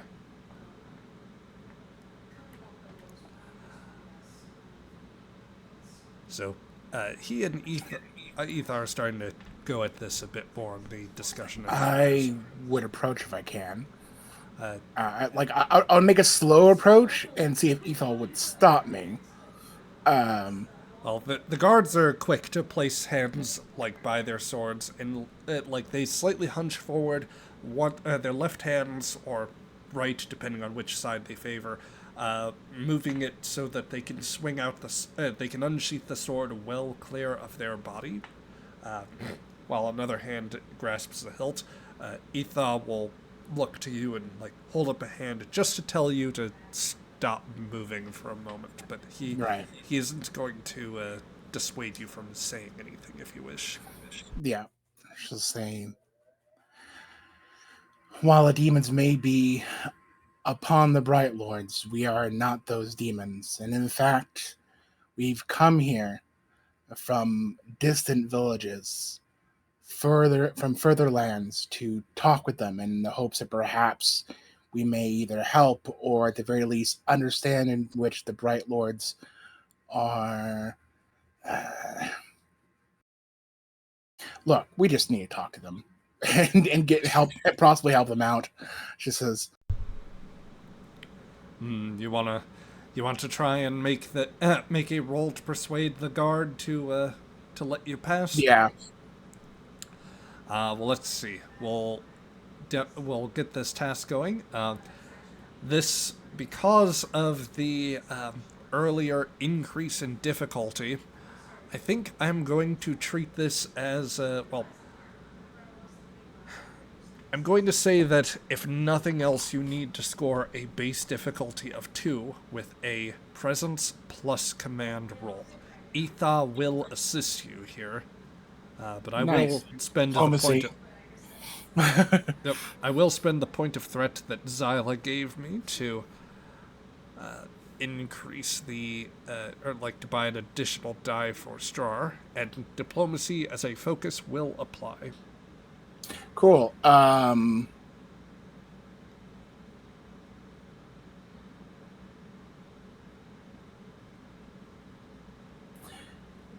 I want to use my value here of living through one life. I realize what I've missed. She has realized what sort of approaches that her friend has used before, and certainly this seems, if anything, a time to do that, even though she's not as capable. I think that's worthwhile. So I'll give you the auto crit there. Cool. And then I have, I'll spend that last momentum, you guys, if you don't mind, to use Cautious Command. With our last precious momentum. Here we go. Oh no. Oh, come on. Well, I should say I just rolled 2 Wait, complications. I have Cautious. Yes. Oh God, Jesus Does that Christ. mean we get momentum? I think it does, actually. Well, so you guys would already be getting momentum here because, I'll tell you what. Because I don't want the double complication. There we go. I'm rolling that one. Honestly, I'm calling on Strar's value. Protect the sanctum with your last breath to re-roll those 2 d20s because a double complication is ridiculous. Okay, so let's see. That's a full pull right there. I can already hear the chat though, just going, no, go for it. So let's see. Sharp, you have 3 successes there. +2 is 5. +2, that's 5. And taking initiative, you would beat out Strar's 5 because he managed to roll that well. That said, you have an assist coming as well. Etha will give you the 1 additional success you need to gain back the point of momentum that you spent. So, Xantar, you may redraw momentum. For those on the counter, I did not drop it, so that did not come into play. In any case, Also, veteran? No. No determination. Okay. Etha pulls the cloth from his neck and says, More so than this, I must speak with the Bright Lords. I must entreat with them to save these souls. I do not know whether we can fully trust them, but I believe that they are worth trying to save. And with that, the Strar looks very hard at you, and Sharp, and then at Etha. Says, "Very well. They shall pass. But I shall I shall send 2 of my best in with you." And he directs 2 guards immediately, standing immediately by the sanctum doors, and he says, They should do anything against the Bright Lord. Do your duty. Keep the Bright Lord safe."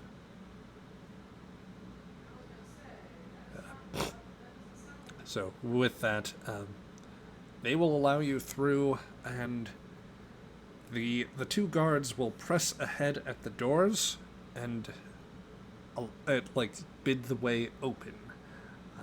Inside, there will be a great stone cavern illuminated by some sort of from the distance that you're initially entering, you can tell it is illuminated, although it doesn't appear to be a natural torchlight. Before we get into that, do you guys want to exchange any wording there? Or, any words between you? Yes. Do we have a plan yet? We had a plan. The captain was working on it. Everyone stare at Panda. Yeah, the captain just kind of gives you like just a look back. What? I've been called old, and I need to remember the plan. I didn't. That was like, You oh, ever porn. thought about dyeing your hair? That sounds like a lot of work. The answer is, we don't even know what exactly they're doing outside of appealing to them and working from there. There's really no plan that wouldn't immediately disperse the moment we even get any word at all.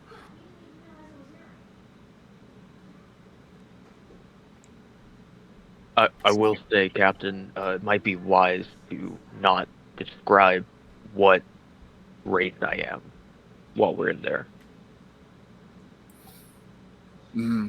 I'm sure they'll be well aware,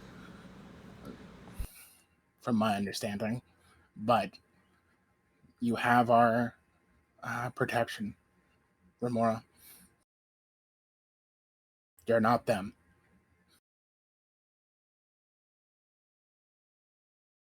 Thank you.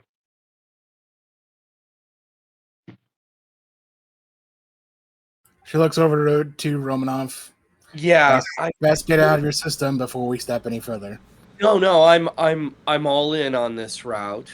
The case that I could see is that we can hope that they're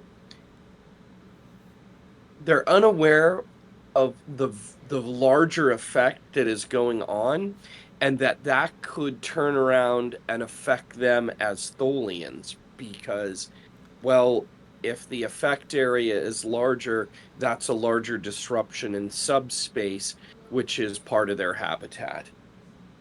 So perhaps we got to get in there, and then it's negotiation on the fly. Yeah, you've been right about this. Horn, Melnick.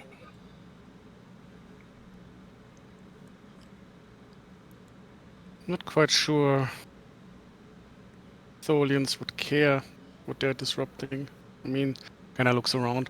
They're In pretty so fine far with disrupting them on a massive scale already. Yeah, That's a possibility too. But every species does not want to, you know, they have to preserve their own timeline. If they're creating a big enough disruption, the reaction can get out of control. So that's the case I'm hoping to make. Let's not jump into too many conclusions. Yeah, let's- exactly. We don't know anything until we walk in there. You asked for my opinion, that was it. Fair It enough. is mostly conjecture. We still have not the slightest idea what this entire installation is, right? Yeah. No, we don't. Unless Not- the great GM and the barrier is ready for me to make a roll to assess that. I mean, I've been walking around this thing. Alien Well. tech is my shtick, but I don't think I've seen anything that would lead me to any conclusions. You only know that, well, it is a real pity that you no longer have any scanning equipment of any sort. I'll say that much. Right. But yes, Of course we have scanning equipment. The old Mark I eyeball. Yeah. correct. And that's going to get a lot more useful here. Pretty the- sure it's a Mark II eyeball because we have 2 of them. God damn it. That was beautiful. I take a bow. Ah, yes, the last in Xantar's, the last one in Xantar's life. It's strange, he didn't make it back from the away mission. It was a freak accident. And I don't know why, but he had a red shirt on. Yeah, he threw. Right. I don't understand why he threw himself up into the air, then back down, then back up, then back down, and then up to the top of the mountain, and then just rolled down the bottom, hitting every single sharp rock on the way. And then right into the time stream that destroyed him in every timeline and every multiverse. and Darn. then Oh, somehow- and then into a moopsie pit, where the final things he hears is Oh god! all I Zach, soundboard piece. go ahead. I need a soundboard for Moopsy. Oh, we have the moops in the soundboard, but I got you covered. It's a, Thank you. yeah. Thank I have no bones and I must scream. Indeed. But yeah, should just go to Melnick and say, any other mild temper tantrums you wish to make about how impossible this all is? She says, with a more slight carefree smile. I don't think I've said anything that wouldn't come up at a court martial or something else. So I'm just gonna see how this plays out. I slap her on the shoulder and like, you have a career in diplomacy ahead of you. Oh God, more people. oh my god. You know, the Aegis, we're really a comedy training trope. Okay. Well, good. At least we're all smiling while we walk into this. So, All right, let's go. go. Okay. Don't touch anything, she says, eyeing the scientist and the engineer. I look. She knew you. She knew you were looking at her. I'm on best behavior. Okay. Remora, make sure they don't touch anything. The guard Understood. the guard also says behind you. Yes, don't touch anything. I am allowed to kill you if you touch something. Gotcha. So yeah, let's see here. Your group strides into the hallways. These As we're walking, and I'm sorry. no, go ahead. As we're walking, I try to walk as close aside to Ethel as possible. So as much as the guards will allow. But I say, how long have you been a man of the cloth? And I meant more of religious context than just the status. I have been in this. I have been in the faith for as long as I had since I had reached the age of decision. What had you?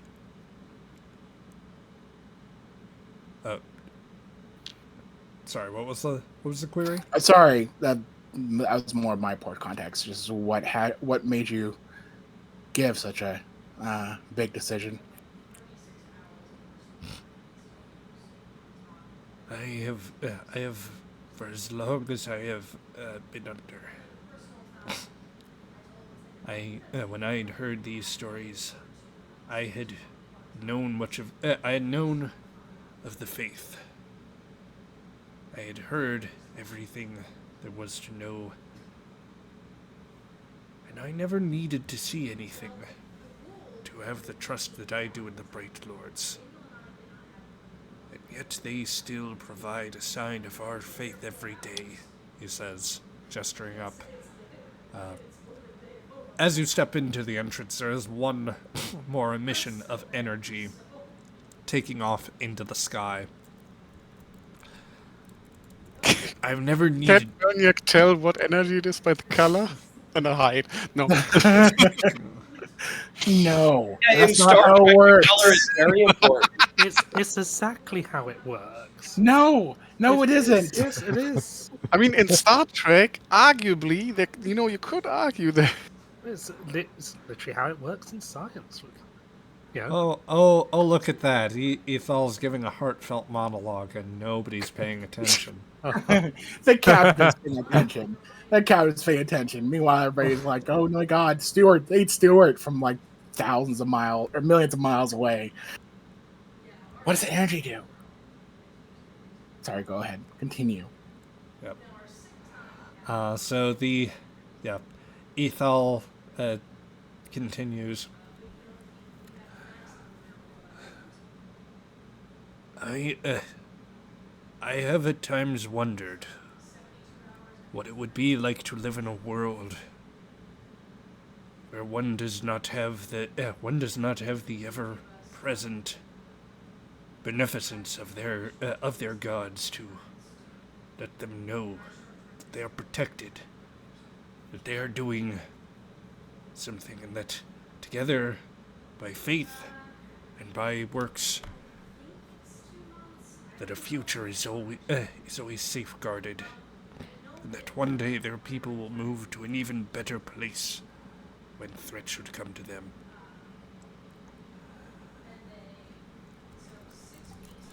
As a warrior, I struggle with those sort of thoughts. I am much like your guards, a man who sees the present than necessarily the future. I can only hope that my decisions are helping everyone for a better one. I had a friend, the one I mentioned, who is gone. She frowns and looks back over to Ethel. That offered such a dream. And certainly I wanted to help achieve that.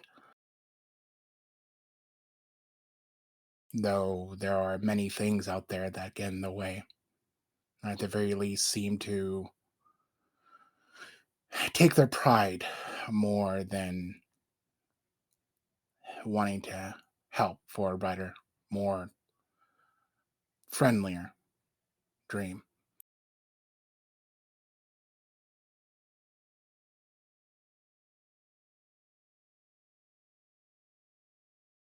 I just hope that the Bright Lords can also see that.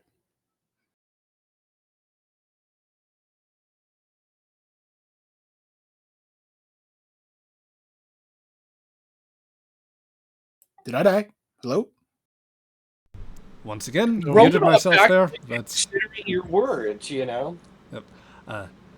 the Ethal says, if your cause is just and if you speak true, then I have no doubt that they will see the justice in your cause. And that if your people are also harmed by... if your people are also under threat, they can save you too. I can just hope. While you have the faith for your Bright Lords, I can only be here and hope that their pride does not get the better of them. but I have faith in you and respect for you. So, here we are, she says. Ethel's look softens a little bit with your statement, and indeed, as he ponders over that, here we are is the apt word to say, because at that time, walking through the cavernous underground, just to set things up, this was very much carved out of the stone. It was chiseled away.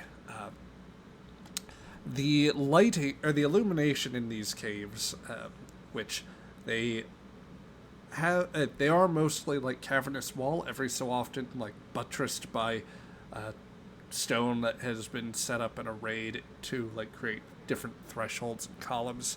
There are also carved out bits of glowing rock in the same fashion of the altar that you had encountered back in the forest when you first met Jot.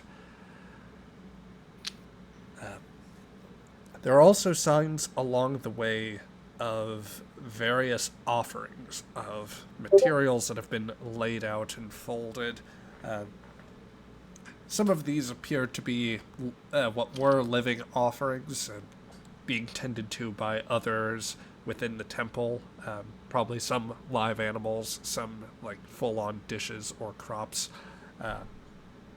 Other just cloth, signs of other materials made. Everything in tribute to the Bright Lords, all just a small token from what you would gather. But in the aggregation of the tens of thousands of people out here, it seems as though these people that are like have taken great pains to express their gratitude. It is at the last threshold that you see the last threshold ahead of you. You see the beginnings of what appear to be some like more light. This not coming so much from stone, but from possible sunlight. You suspect the area exposed to the opening, given that you've seen the temple occasionally sending up a pulse of energy. As you get closer, you realize that there are other light sources, that there are other glows. Some of this comes in the form of the stone itself, or the unusual crystal, but you realize that some of those are in fact sourced from something else, from what appears, as you get close enough, you come to understand, is a Tholian vessel, the tip of which is mounted upwards, and with a bright glow of the stones and crystals around, pulses all at once, and is concentrated around the ship, sending a pulse of energy off out of the mountain, out of the temple, and into space, towards what you know to be the weave of eternity.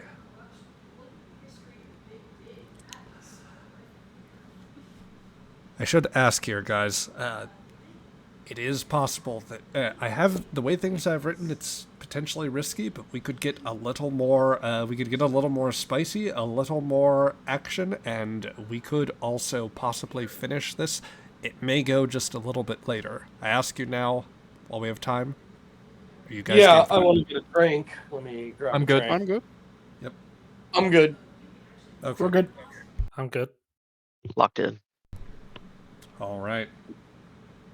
Stepping before the altar,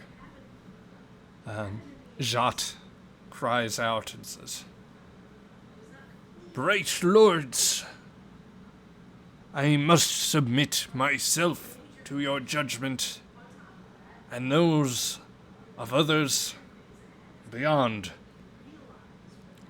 In your mercy, I beg of you to save these people, to present yourself and cast judgment." And as he makes this plea, there's the sound of a sort of mechanical hum, and the glows that come up from devices seemingly around the cavern. For immediately before you, it flits in like a bit of static, but you get you get the image of a hollowed and grayed out figure, a holographic visage. Kesrini, I bring myself before you humbly. Submit myself to your judgment. Let there be truth and openness.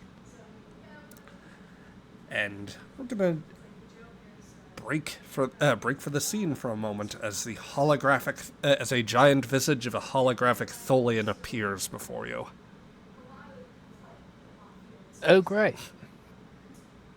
So, back in the crater, it has been some time. I will, in this time, say that in order to ensure combat readiness, the crew has been conducting a slower but steadier effort to restore systems. So I'll give you the choice of either fully restoring your main power, of restoring 4 points to your hull plating, or you may take a point of power and 2 points of hull plating. Oh, gosh. So what is our hull plating looking like currently? Current hull plating is at 4. So that would be, conveniently, since it's at since you have 10 points, every one of those basically represents a percentage point. So hull polarization is at 40%. Yeah. I mean, power is at, like you said, 66%. Still doing good, but I wouldn't say no to like maybe 1 point of power and 2 points of like hull. Yeah, getting the hull polarizing the hull plating. Power is good, but getting the hull polarized. Power. Yeah.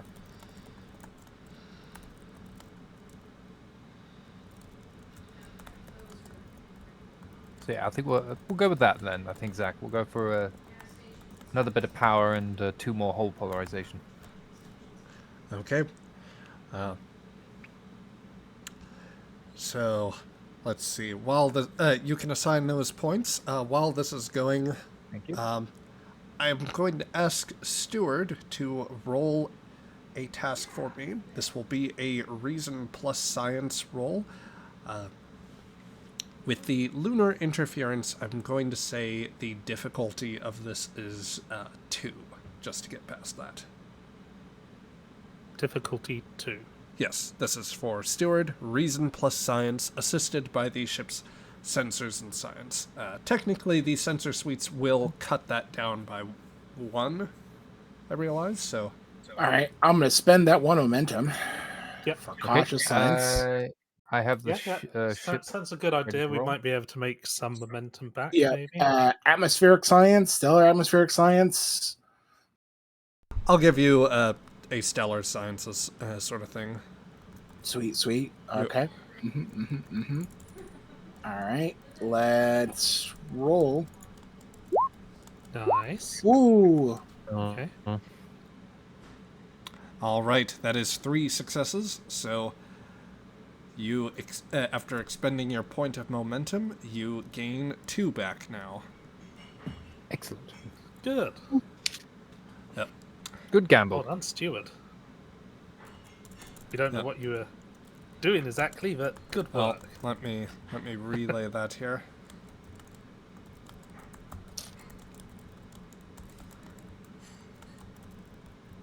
I have this feeling like with Mjolnir, they really don't ask the stupid questions, but with Steward, they're like, so you're pressing those buttons to get a thing, right? And it's like, yes, I am pressing these buttons to get a thing. No. Shira asked the stupid questions of all the science officers. Steward, you press the buttons and you get something in the Roll20 chat. Yay. Hooray! Roll 20 chat. It's like, why is Stewart going white as a sheet? Oh my god, he's leaving. Okay. Why does it just say you're dead?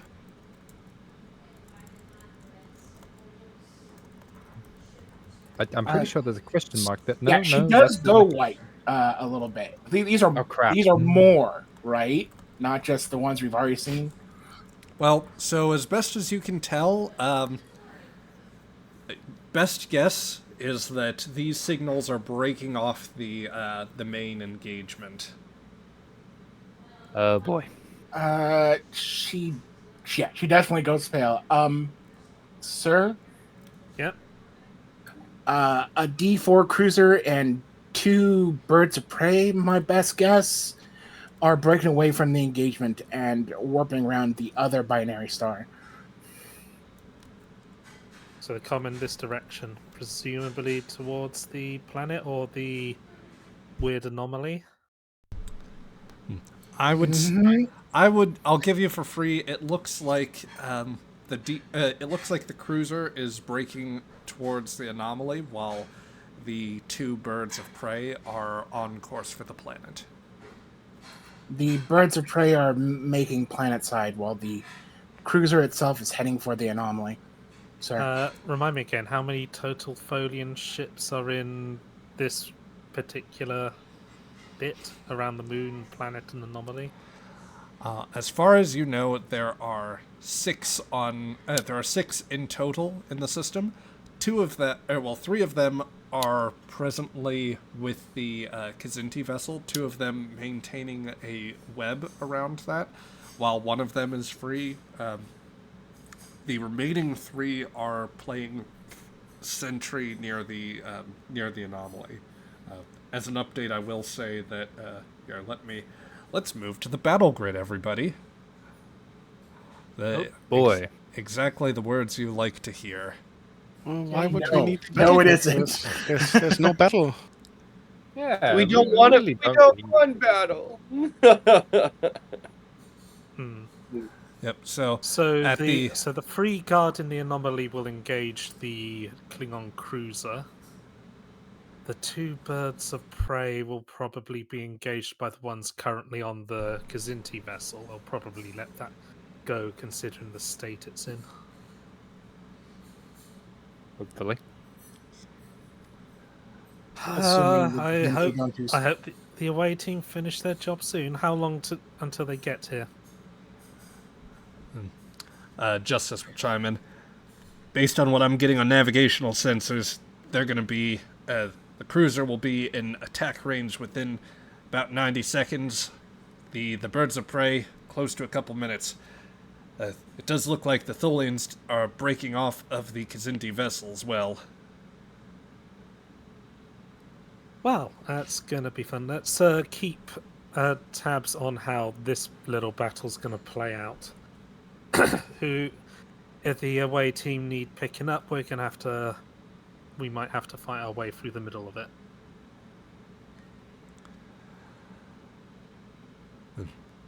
There's definitely some trepidation amongst the crew here as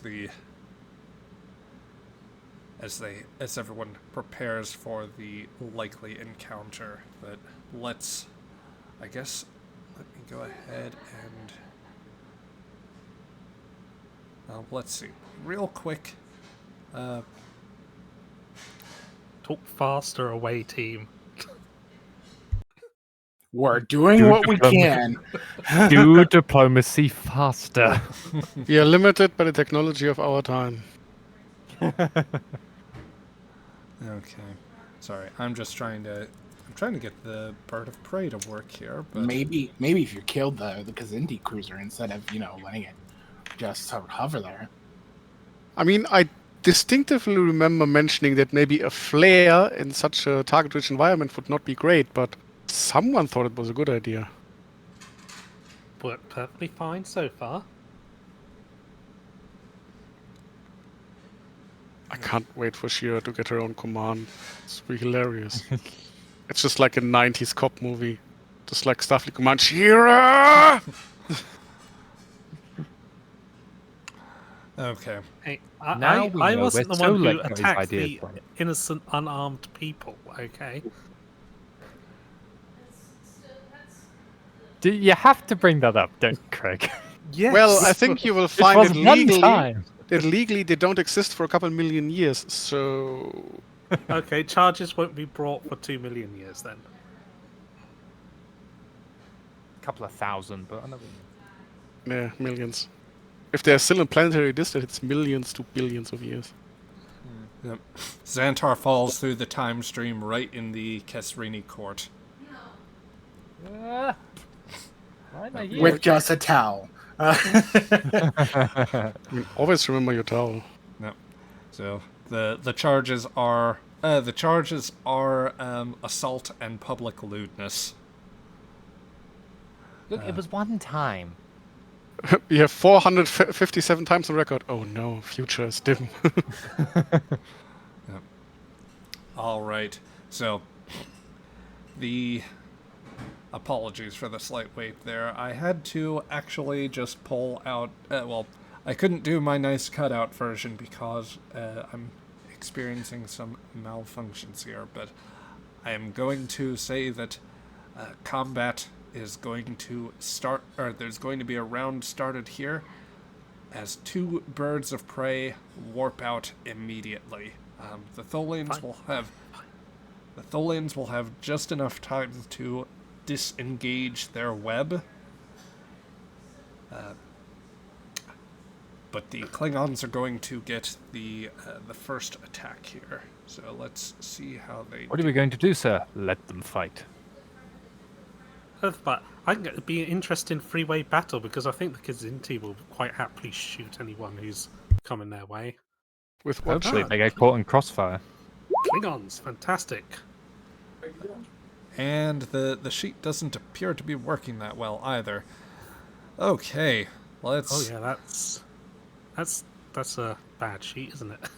Yeah, the Klingons are applying some new tactics here. False 0, false 0. Okay, tell you what, the bird of prey, as I have it statted, is pretty much a Kzinti cruiser. Minus a little bit of scale, and with the different weapons loadout. So let's see how they do. So the first bird of prey is going to make its attack. And Fire! Oh dear. Duck. And oof, that is 4 successes. They were going in for a strike with disruptors, which means I only need to take, I will take 2 points of threat. Yes, everybody shooting at each other means, Today is a good day. I'm not for sure them that to die. works if you're fighting against yourself, giving yourself threat.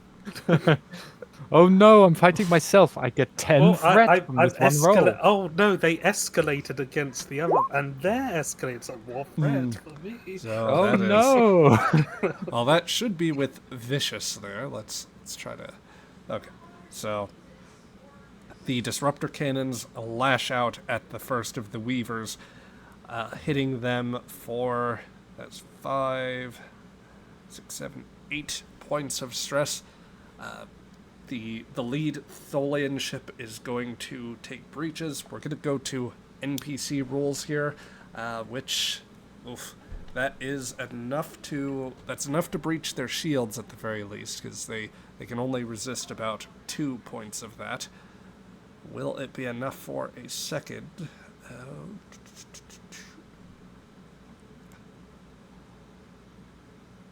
Sorry, the sheet is now... Now the Tholian sheet is having trouble. There we go. Alright. So they only have... oh man, they only have 3 points of shield, so that's enough to easily... yeah, they are... that Weaver... That's pretty much disabled at this point. It is, like, spouting numerous plasma fires as the disruptors just rake across the shields of that vessel and utterly collapse them. So the first Weaver is down. The second one that was not the one that was not engaged and trying to ensnare the Kazinti is going to try and return fire, this time with a they're going to try and fire their disruptor banks. They have some disadvantage here because they are at a closer range than would be optimal for banks. So let's see. That would be... Oh, we need you to inflict damage on each other. Yep. I will spend a point of my incoming threat just to reduce that, rather to buy an additional d20 here. So Tholians will try to make an attack here. Oof. They manage to damage the, it manages to hit the bird of prey, so let's see how they do. They manage to launch a square hit, but the bird of prey just shrugs it off as the second one comes in to flank the other weaver that had been trying to disable that had been disabling the Kazinti. Both of those were very badly positioned to start with, so that's their main disadvantage right now. Oh, but it's just going to get out of the way as the bird of prey misses altogether. Yeah, nothing doing for... the ship doesn't really matter since they didn't succeed. So yeah, the last of the Tholian ships to act is going to try to follow up with an additional disruptor strike here. Yeah, the combat playing out before you suggests that these ships are very much outmanned. For one thing, the Klingons managed to catch them just a slight bit by surprise, and in a ship-to-ship battle, the birds of prey definitely have an advantage over the weavers. So, let's see. The Weavers might have technology, but the freaking Klingons are designed to kill. Yep. Yep. The Tholians are badly outmatched. At this point, with Aegis still using the moon to hide, is there anything that you guys would want to do right now, or is Shira giving you an Yes, impulse? fly Sir- casually out of there. Sir, I really don't want to suggest this, but she looks sick to her stomach. Come on. Let's hear it. Perhaps we should help the Tholians, because if the Klingons win, if one side wins, we're screwed. So, if one side wins, we're screwed. Are we? Because then they have nothing to focus on but us. Oh, we're currently hidden. Look, if you think that's a bad technical idea, then I am more than willing to sit here more. But it looks like they're going to lose very quickly, as opposed to slowly. So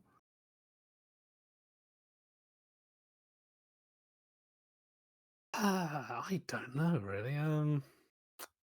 Sorry, this is Craig speaking. Use the force, Craig. Stretch out if the your Klingons demolish the Tholians, like sweep them aside, we have the Klingons to deal with, and that's even worse threat, honestly. Yes, but at that point, the Tholians may have inflicted some damage on the Klingons. Do you And think there's the no Klingons will guarantee. give a shit? No guarantee the Tholians are going to help us out, even if we do help the Klingons out. They'll probably just tell us to go away. Of course, they might not be in a position to force that. Then you've got that Klingon cruiser coming in, which will deal with those 3 ships around the anomaly. And Cheesy, you may absolutely play Chief Justice there. He is there, the supporting characters are there for anyone who wants to use them. Chief Justice is gonna put his sunglasses on, put his hands on the controls. He says, "You know what? My vote is to show these Klingons exactly what humans can do behind a spaceship. It's time for them to know exactly who the Federation is and what we do. Federation does The exist. Federation. Or is Starfleet? Is that the right Yes, one? Starfleet. Starfleet. Starfleet's fine. My bad. Yeah.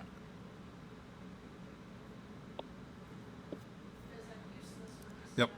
So, let's see. Shira, do you want to watch another round of combat play out just to see how things go for the Tholians here, or try to press the gamble a little more? It's better sooner than later, sir.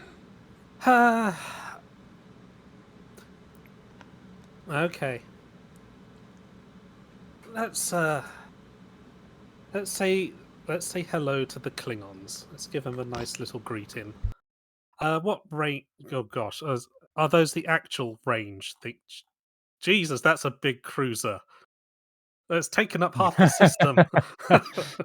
When did they build that?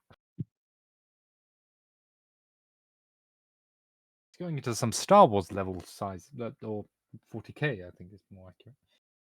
That would be the D40. Sorry, everybody.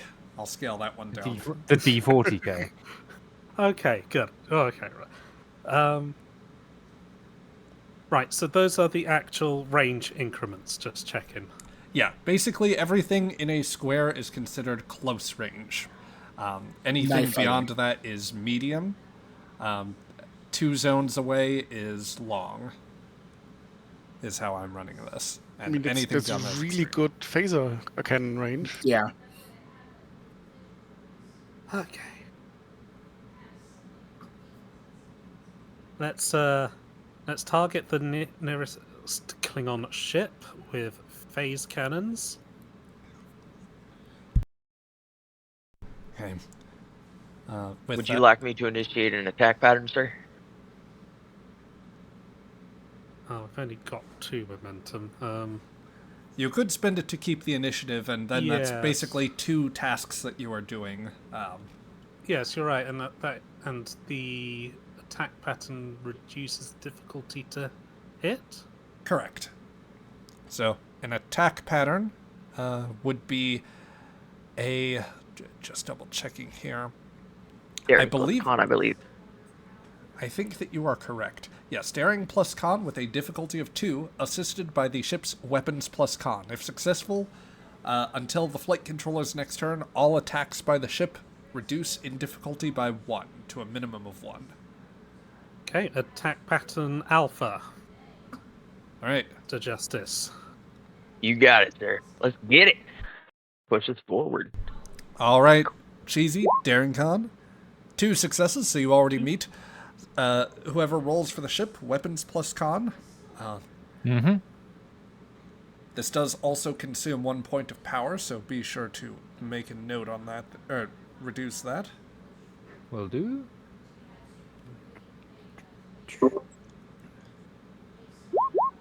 Oh, nope.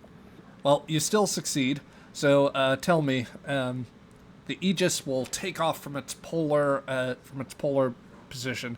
Do you want to angle towards one of these birds of prey over the other? Yeah, let's go with the one which was shot, but didn't take too much damage. Yeah, Hopefully, hopefully its shields will have been weakened a little bit. not at all. Thinking. It resisted all Wow, of it. they were really that bad at shooting. Yep. God damn Folians. Yep. So as the bird of prey makes a pass over one of the Tholian cruisers, the Aegis, rushing out from its polar hiding spot, fires forward, engines blazing, and puts you guys in an optimal slot for an attack. Can I use the direct action? You Direct Alvarez to fire. You absolutely may, so this will be presence plus command to assist him in his attack. Cool. But we do spend the 2 momentum to keep the initiative. Yes, you do have to spend 2 points of momentum to keep the initiative first. That's right, because that's... It leaves us with no momentum. Yeah. Yes. Oh, you can always give him fret It's for an fair. extra dice. Yep. You scrub that mouth I- of yours, Craig. I love doing that. It's fantastic. Stop. It's Stop. wonderful. Stop it. When you got bold security, that is the way to go. No, it's not. Yes, I love it. It's fantastic. You get the free dice rolls, and you feel clean because you haven't used the momentum that other players would want. There was a tactical advantage for Klingons that Horn shared with Alvarez earlier, or with tactical in general. There is, and I will say that that advantage, it was to target a particular power node behind their main. There's a particular power junction behind their main sensors that will allow this attack to automatically be a devastating attack. So you cause. That is excellent. When you inflict a breach, you will inflict an additional one on top of that. Also, Zach, just to confirm, do we still have that advantage that was gifted to us, or did we spend that already? No, we spent that. Okay, just checking. No, we didn't. Not the extra one. Oh yeah, Didn't Yeah, we we got. use to get away with a Please roll. critical fail? No, we got. you got no, a we second none, one no. from. Yeah, got a we second got one. we got We two have- of them. Yeah, we kept the second one for later, and now I guess either now or later, like we should. Yeah, use I that. just wanted to confirm, just so we had all our options. Ha ha ha ha. Just checking. This is. Go ahead. Does my assist roll? Can I use a focus shipboard tactical systems on it? Was it Not in a or not it's in a more of command command instance. thing? Yeah. Yeah. Okay. Fair enough. Values you spent last time, we don't have them back, right? Don't they restart at every? I've been session? allowing it to restart, so you've still. I'm never sure. I didn't want to assume. Thank you very much for being generous in the face of our immediate death. Of course. All hail the great GM. Yes, because we have Barrier! The barrier. no advantage to spend. Yeah, then I would spend the best value of all time. Alvarez is here for a good time, not a long time. Which is always very appropriate when he uses it. I can only stress that. For the autocritical, and I would offer you a threat for a threat for an additional die. A threat? I will Yes, take. that's it. I will take a point. I will take a point of threat for an additional die. So just. No, you have to take a point of threat. Listen here, you little shit.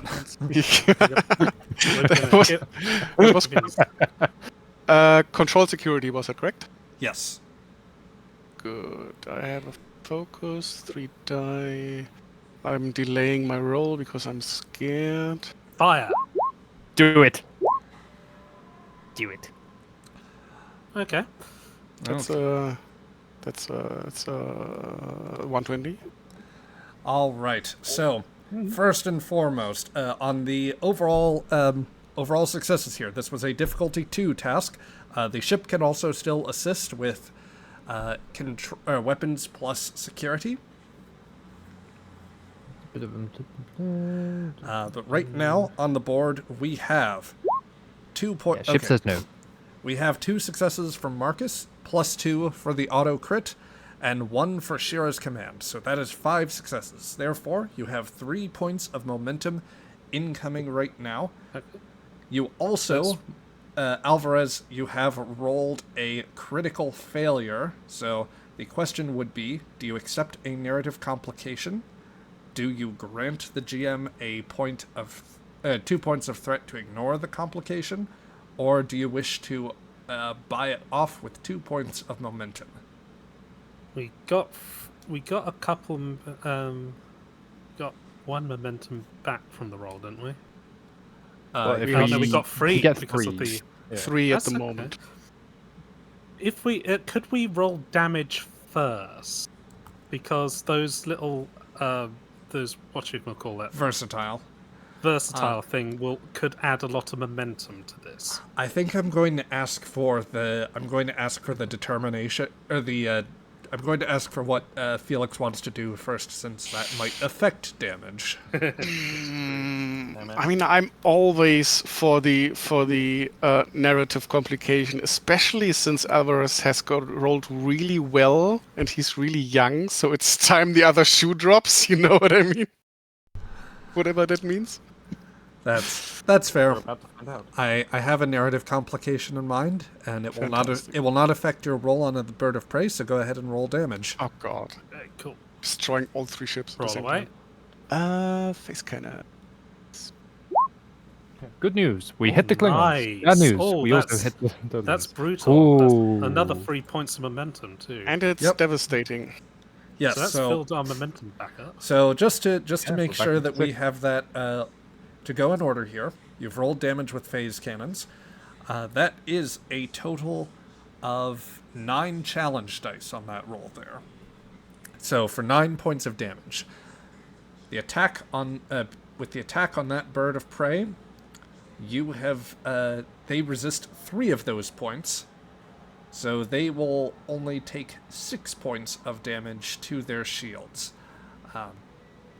That is enough to still cause a breach and reduce their own shields, which I will say you've cut in. You've basically you've cut it in more than half effectively. The devastating attack does also mean that they suffer multiple breaches. So I'm going to rule that is 2 breaches to their to the NPC ship. Double checking here. So damage is that Bird of Prey is now considered damaged. All tasks increase in difficulty by 2 until it is repaired. As a complication, well, obviously the Klingons have now taken note that you are here, for one thing. No, they don't. We have a cloaking, right? Yeah. Aegis totally. does not have a cloaking device. Can I throw something out there? What is All it? the We've tricky already about done- Alvarez has the talent Fire at Will. If I spend 2 momentum to try an additional task to fire again on perhaps the other Bird of Prey, I would do so without an increase in difficulty. Yes, but well, we've already kept the Shut up, turn, Craig. It's so not we keeping can't- the turn. I'm trying a second task in my turn. There is technically a... Let's see. Okay. So I need to double check here. There is technically a way to... there is a swift task option that is separate from that. I just need to make sure that it doesn't... Yeah. Okay, yeah, There the is character a- may... Since the same character is attempting the task, I'm going to rule that you could take this on as well. I'm just throwing this out there if that's something we want to do. I mean, To try yeah. at least. Because no, the value no is harm now in gone. firing again. I mean, can Okay. it be used later, or was it?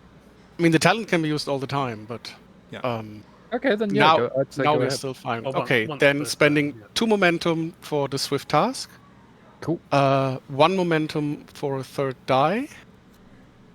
Okay, we're down 1 to 3. momentum to get my value back. No. I should Look here, actually... bullshit. I should actually say you guys have one more momentum than you had, because it was... With the attack pattern, it was actually a difficulty 1 task to make the okay. initial attack. Oh. So that okay. was my bad, managing the rules there. That said, Alright. for this second attack with the swift task, you do have the a difficulty 2, which you have met the difficulty there, but you have also complicated. The ship can also Felix, assist you. Felix, you never roll these many 20s. What is wrong with you, man? Why are you using don't it in one know. game? Especially since I rolled essentially almost the same as before. I know. Zach, just to confirm, weapons to security, correct? Correct. Since it's technically the same Hey! turn, Oh, well does done, Shira Hey! also assist again? No. No. God damn it. And Well, making the it for ship rolled a everything I 1. can. I think we're good. Yeah, the ship did well. So you Um, do gain back 2 points of momentum with that, but you have once before we draw on that momentum there, you have rolled another complication. Do you want to take Should the we narr- buy off the second I think complication? I buy feel up the we second can, yeah. one. I think one hanging over our head is enough. Yeah, one Yeah. makes me very happy, 2 makes me very concerned. It's like a very... It's a It's tipping. binary. It's a big tipping point, isn't it? It's Yeah. binary. It's Yeah. like 1, okay. More than 1, no. 1, adventure, story. Yes. Yes. 2, oh god, we're gonna die. Okay. 3, we don't want to talk about that. Oh wow, Jesus. Okay. So That's a ton of we momentum. might spend some momentum for more damage to get that also one Oh, yes. one to Yeah, a damaged so- state. that We- is I so think right to reduce resistance with it. so right Yeah. on the challenge dice you have rolled you have rolled 6 challenge dice, so the equivalent of 6 points of damage to their shields. They would ignore 3 of that, but before we evaluate the final damage total, we didn't mention it earlier, but phase cannons have a versatile 1 quality. So for every effect you roll, you are gaining momentum. That's part of the reason that they are so juiced on momentum right now, for those of you in the audience. The Aegis is able to, therefore, give you 5 points of momentum that we have floating. How do you wish to spend that? Oh man, I think just penetrate, All of the piercing. yeah, penetrate. penetrate, bonus damage, Penetrate. and then devastating attack. Not with that exuberance, jeez. Yeah, so that's just getting weird. That's the kind of thing you'd expect from a Klingon. To be fair, he plays in a Klingon game. Does, yes, I know. It's clearly affecting him. Like, cheesy. Wrong game. Wrong game. Chill. Okay. So That wasn't That would easy, be- actually. That was me in the background. Oh god. Oh, never mind. That's even worse. It should be normal. I'm hurt. who has problems with our best boy? Anyway. So yeah. So it would take 2 points to completely ignore their resistance. Or 2 points of momentum to completely ignore resistance. That would get you to 6 points of damage. It's a breach. Yeah. Is there anything else you guys would want to spend on that? How much flooding do we have left? 3 points of momentum. And we already have a breach. Yes. We are, yeah. And their shields Um, might go down too, which would do Power loss would be nice. It can't repeat, but we can remove about 1 point of power from them. Or maybe swift action and do something else. You've No, already we've swift used tasked. that. Yeah, that was okay. that was how we let Alvarez continue or like take a second shot. Well, decrease bonus damage. I mean, like it. We have 3 left. Hey, spend another 2 for an extra point of bonus damage. Yeah, Keep on loading it. Yeah. yeah, I guess so. All right, so Like, the- essentially, Alvarez just heard fire. Like, yes. yep. So I'm hearing 3 points, or the remaining 3 points are going to bonus damage then. Yep. All right, so all of your incoming momentum is diverted into the phase cannon shots. So Aegis swoops down from the moon, catching the bird of prey in its forward pod and blowing out the power conduits on the first one. You wheel to the left and take an immediate shot at the other bird of prey. This one not quite hitting it there, but still landing with sufficient force to cause them quite considerable damage. Some of the phasers getting through and causing damage. Both birds of prey they're still in the fight, but they are operating with increased difficulty for their tasks. I think that it will... Let's see here. I think that with this, they're both going to round on you. But amidst this, Crichton says, "Sir, I'm getting a signal from the Tholian vessel."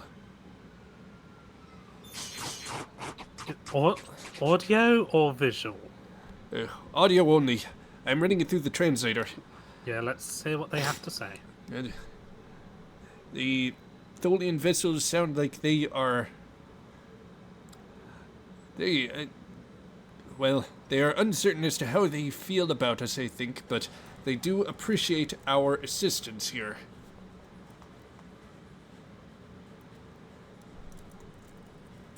Tell them to first. gang up on one of the birds of prey. Will handle the other. Or ask them, shall we say.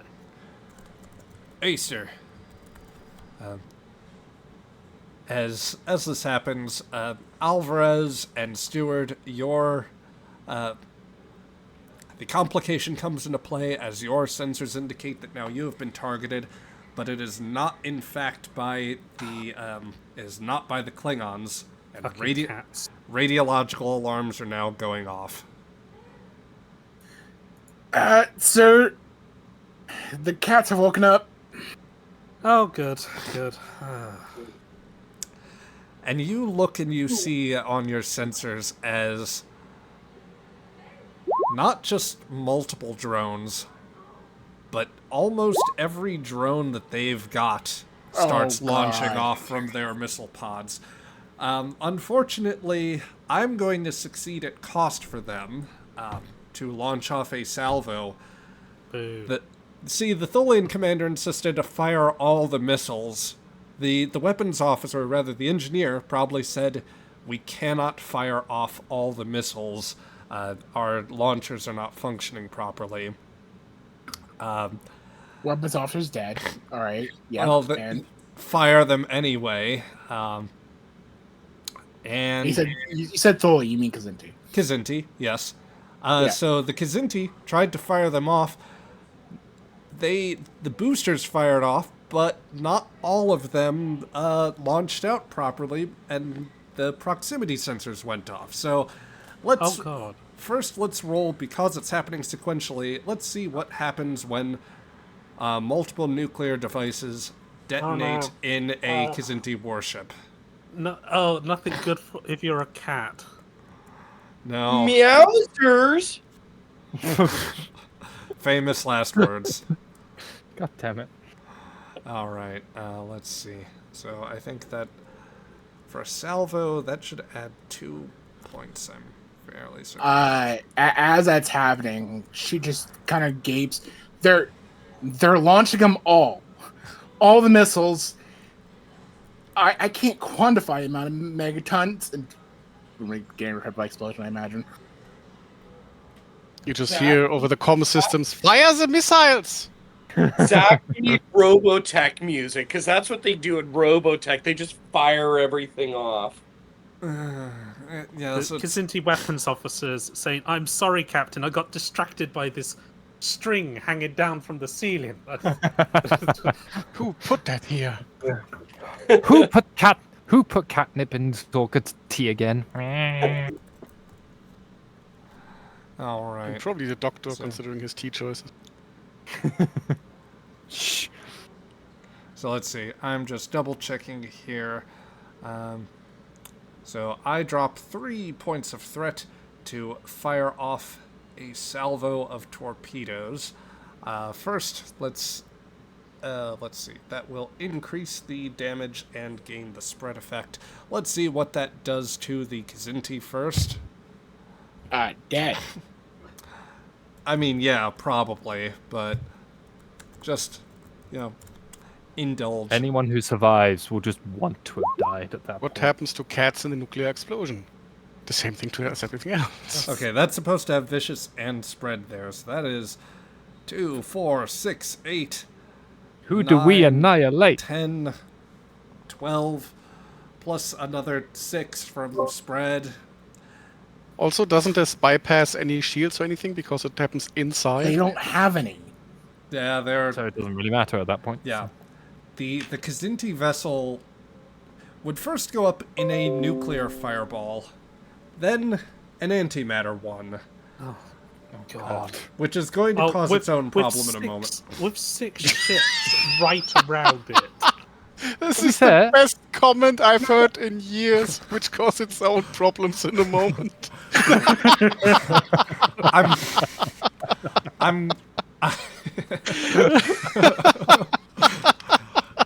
I'm going to say that because I am succeeding at cost to hit you guys, I'm going to negate the spread.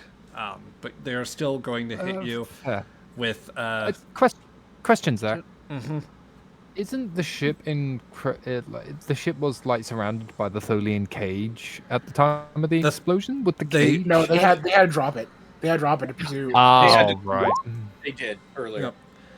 Meanwhile, Ouch. several drones continue on, and yep, they're coming for the Aegis. That is 8 or 9. Can we use the advantage here? you've 'Cause already I have an idea. Hold on. Let's calculate. So that would be 8 plus that's vicious 1 there that would apply. So that should be, I think, check me on that. That would be 9 points of stress to the hull plate. Good God. You resist we- 3 points with your hull with your scale. That's all our shields gone. So we take Two, Six.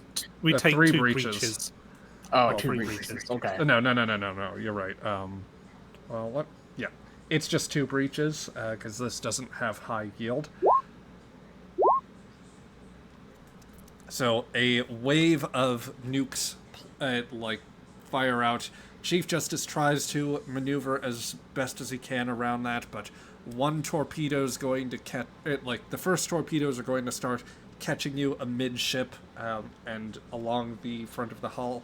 The hull plating lights up and disperses as much of that as it can, but those hits really start finding home. One of them zooming around and colliding with the star drive. The hull plating starts to give out, and sections in engineering are sections of the hull near engineering are just absolutely melted away. As Bernard, Fernier, Racco, explosions are all around as systems start taking very heavy damage. On top of that, a hit to the bow just above the armory decks manages to cause damage to the computer cores. So you take 1 impact to engines and 1 to a breach to engines and engines and computers means that both systems are impacted. For engines, I believe that means that you will lose a point of power right now. Okay. All right, Pete, you have the sheet open. How many breaches do you have on those systems?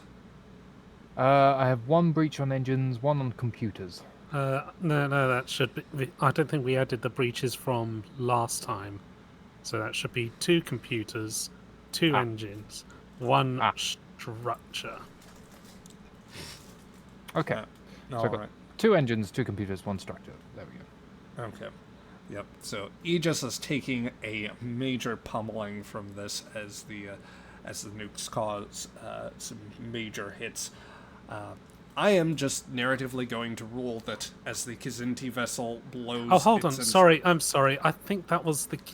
I'm sorry. I was looking back at the last one. That was the Kzinti's damage from last time. The computer's engine structure. We only took engines. I'm sorry. That's right. That's right. Bad Yeah. there. Sorry. Okay. So. Yeah. So it's 2 engines, 1 computers. Yep. So after the barrage of attacks, the ship loses a point of. The ship should lose a point of power, I believe. Already done. And the computers just all momentarily go staticky until Crichton uses a Hit it minor with a action to hammer. restore that. Yeah. Yeah. It's just a yell from Bernard down in Put it- engineering. Just Bring up Task Manager. Okay, now just clear it all. Good. Okay, good. Sirs, just stop doing olds in my ship. sirs, damage reports coming in. Engine room is reporting fires. Hull may be depolarized now. I'll have to get those. I said shields. You need to get that polarization back. As a separate matter, I'm going to say that the shock wave from the Kzinti going up, you are far enough out that you are not hit hard, but the Tholians and the Klingons are both going to be knocked askance, such that I'll just allow that to, I think I will rule that this momentarily will disable everybody instead of rolling for full damage there. So the engine breach has given the surrounding people a very difficult time. Yeah, Stuart would speak up and say, the Tholians and Klingons are also knocked out. There's a lot of radiation. I can barely make sensors work. Okay, let's take the time to get our polarization back. All right. I'll let Bernhard, you can make a roll for that. Just consult the reference sheet there, and you can conduct that as we go through things. I think that while that's going on, let's go ahead and move things around here. For in the midst of all this, as this battle unfolds in the broader in orbit, you find yourselves standing before Keshrini, the landing party that is, as Ita has appealed to you. A great cacophonous, a great cacophony takes over as the Tholian, or the projection of the Tholian looks around, and there's a screeching before words you can understand take hold. Clothed Elder, you have brought strange ones to us. Yes, sir. Yes, my lord. I have. But I have come to plead for their case. For they believe themselves threatened by our action. They believe themselves under a threat of the end times. They seek salvation. Your actions are praiseworthy, but these people come from distant lands. Their risk is acceptable. I would disagree, if you excuse me. Sir. Yeah. Kesrini glances over to you.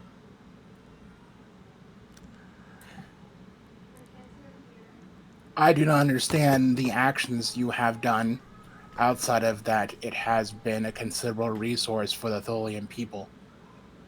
But it has created a from what my science team has understood, a chronoton wave across the Alpha Quadrant itself. And it has certainly caused a number of time paradoxes in addition to great changes. There is already casualties and causalities by these actions. We just wish to understand what you are trying to do, so we may either complete it or figure out a way of not causing such a cataclysmic temporal event. Our actions are necessary. The time stream is already endangered. We must take action to prevent an enemy worse than any we have faced. This anomaly, though emerged by chance, is our last best defense to stop them. Which threat? It pauses for a moment. I do not have memory. Sorry. My memory does not extend back to that time. The instructions were relayed long ago when this vessel was caught in the temporal flux. We have sought to use the energy field to stabilize the anomaly, that it could be used for this end. That the hegemony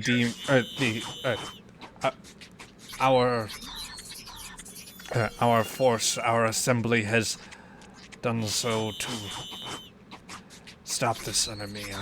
I do not even know we truly understand or know what they are, but we feel their disruption to the time stream. I had a friend who was in the same predicament you are, funny enough. But what you're doing is not preventing such a thing, but causing further damage. It's distorting everything. And there are uncountable issues with continuing on this route. I understand you're lost. My own friend felt great distress of being marooned in a past. But this isn't the way. Please. We are more than willing to help you. We're more than willing to guide you, do what we can, but you are harming countless civilizations right now. He pauses and ponders, and Ether jumps in. Surely, my lord, we can save these people too. We can provide them salvation. Though I have reason to suspect them, though they have transgressed, they have walked the path of openness and truth. Can nothing be done? Salvation for the assembly and for you depends upon our success. Even if we ceased this use, the anomaly itself must be contained at all cost. Too dangerous to let it go otherwise. This is the only way to affect that.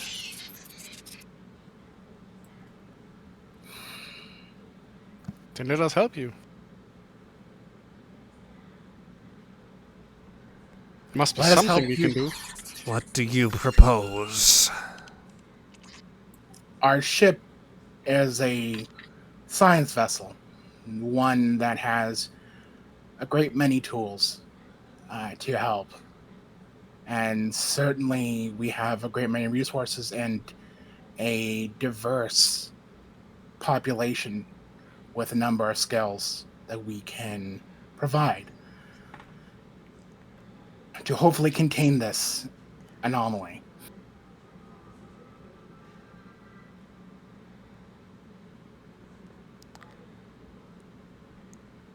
But at the current moment, the process in which you are doing so is not helping in the least, nor containing it.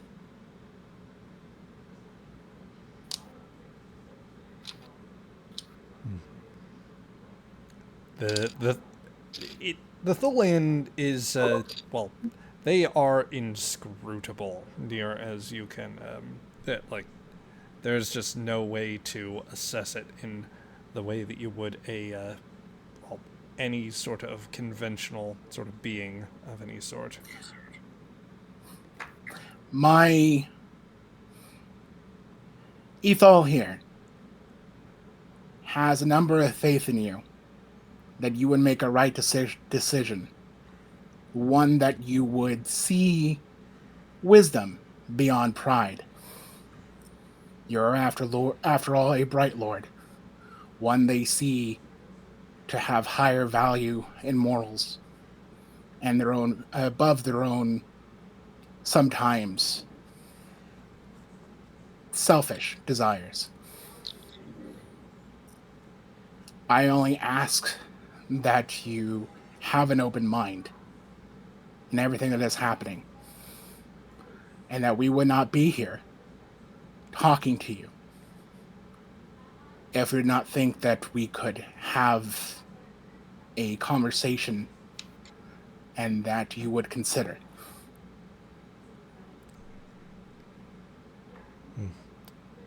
He looks down upon the Tholian, glances down and seems to get closer.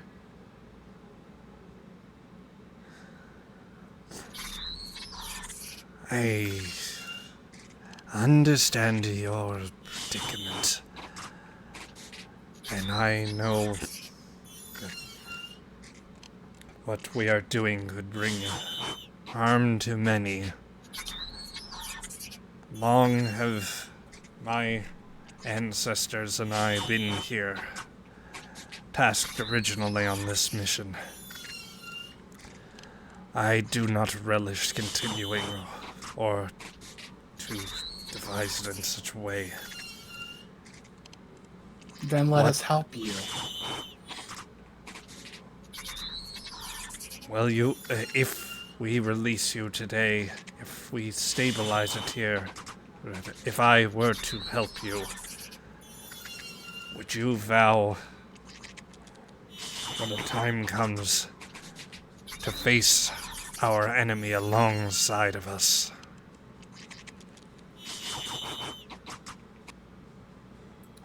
Your neighbor.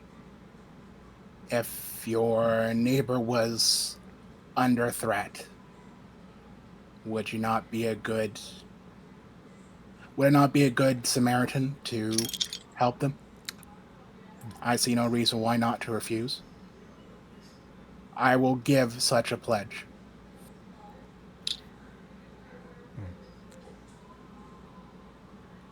Kesserini looks towards you and takes a rise.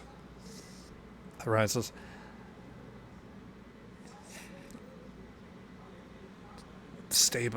We may have time to stabilize this, but very little. Klingons, they have already arrived.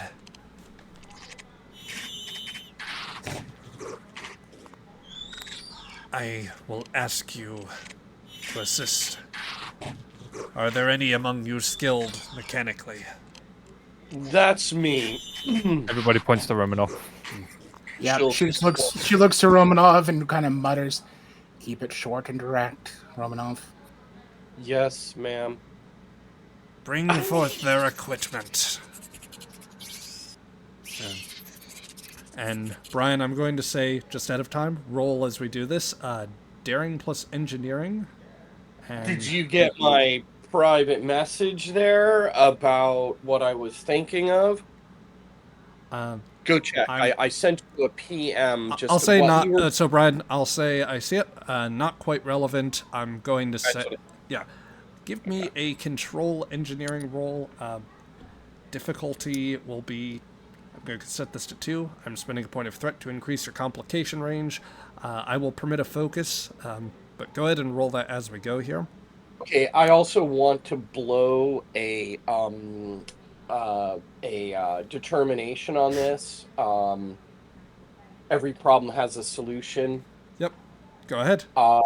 And there we go. So now the base roll is daring and engineering, right? With a focus. And I'm rolling 2 dice unless you guys want me to grab momentum. Grab momentum. We got loads Grab at the one. moment. Yeah, Go absolutely. grab momentum. Yep. Tell me how much you want me to spend. I got 3 dice so far. Just one will. I think one will be enough. One Okay. would be enough for now, and then we'll work from there. Leave some for a potential thing. And my complication range is 2, correct? Yes. Okay, So- I've now increased that to Yep. 2. So as you roll that, This tool we have is a weapon against time itself, much as our foes wield They must be stopped. A further pulse. She gets a bit of a... Oh, I'm so sorry. A further increasing containment will do what must be done.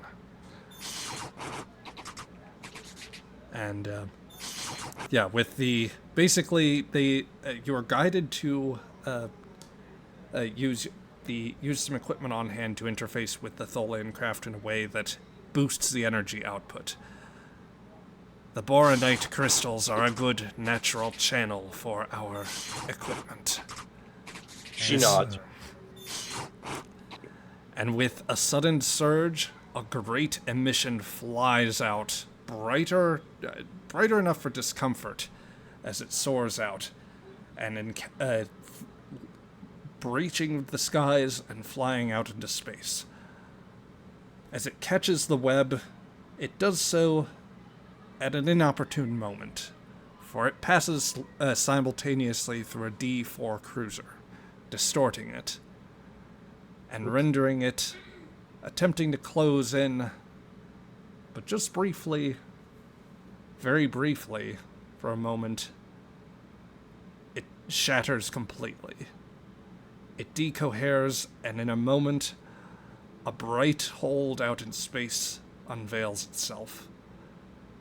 As the anomaly surges forward, bright lights and waves radiate out.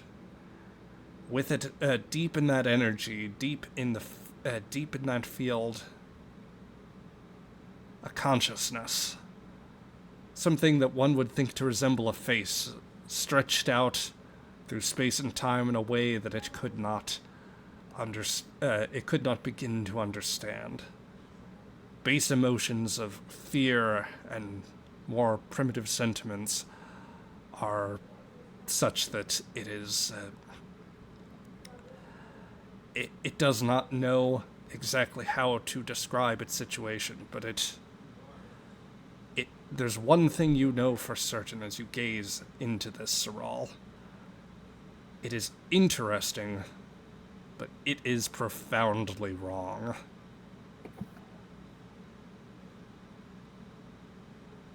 This moment that has attracted your attention, you see this fundamentally off sentiment of something. You see plasma fires from vessels that are exchanging fire. There's very little of anything interest there.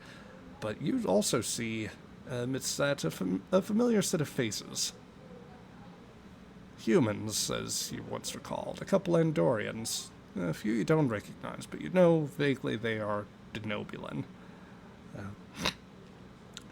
You see all of this, and you see this violation of causality, this unusual bit of time, and this figure, this consciousness within.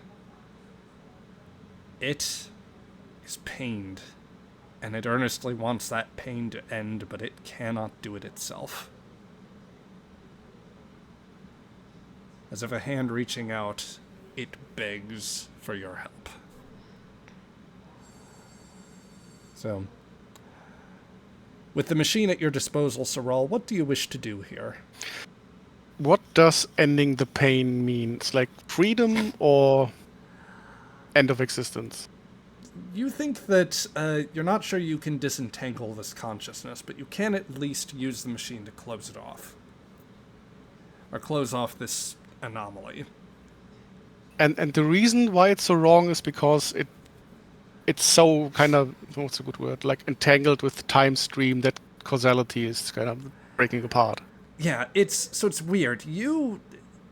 Time means so much less to you now.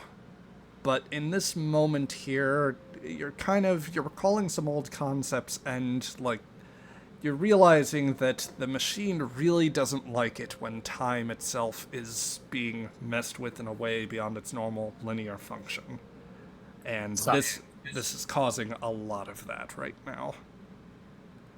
It's distended, it's directed, or was being directed in some way that caused a ribbon of just fundamental wrongness through space.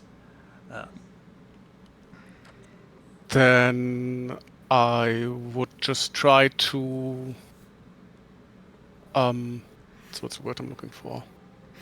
Like, put it aside, like, contain it in its own bubble of existence. Something separate from this reality, best as you could. Yeah, if that sounds the most reasonable. If reasonable is a concept that still exists, which is questionable. The machine will make it work, and you will compress it down. As you do, you realize that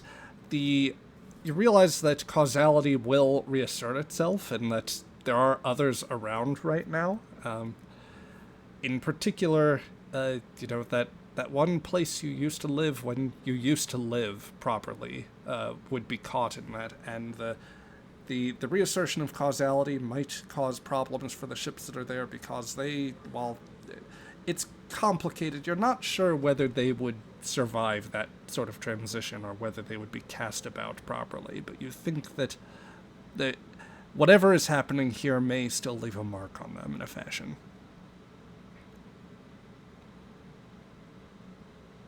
So you could always check and see if you can move them if you so desire. You could check with them first just to see if there's anything.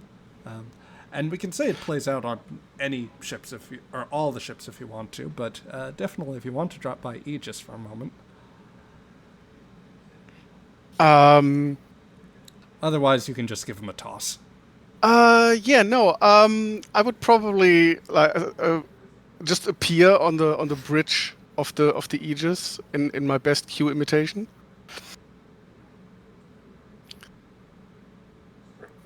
Shira, has been some time, or will be some time. Or have you just met? It's a bit fuzzy. It's a good word, I think.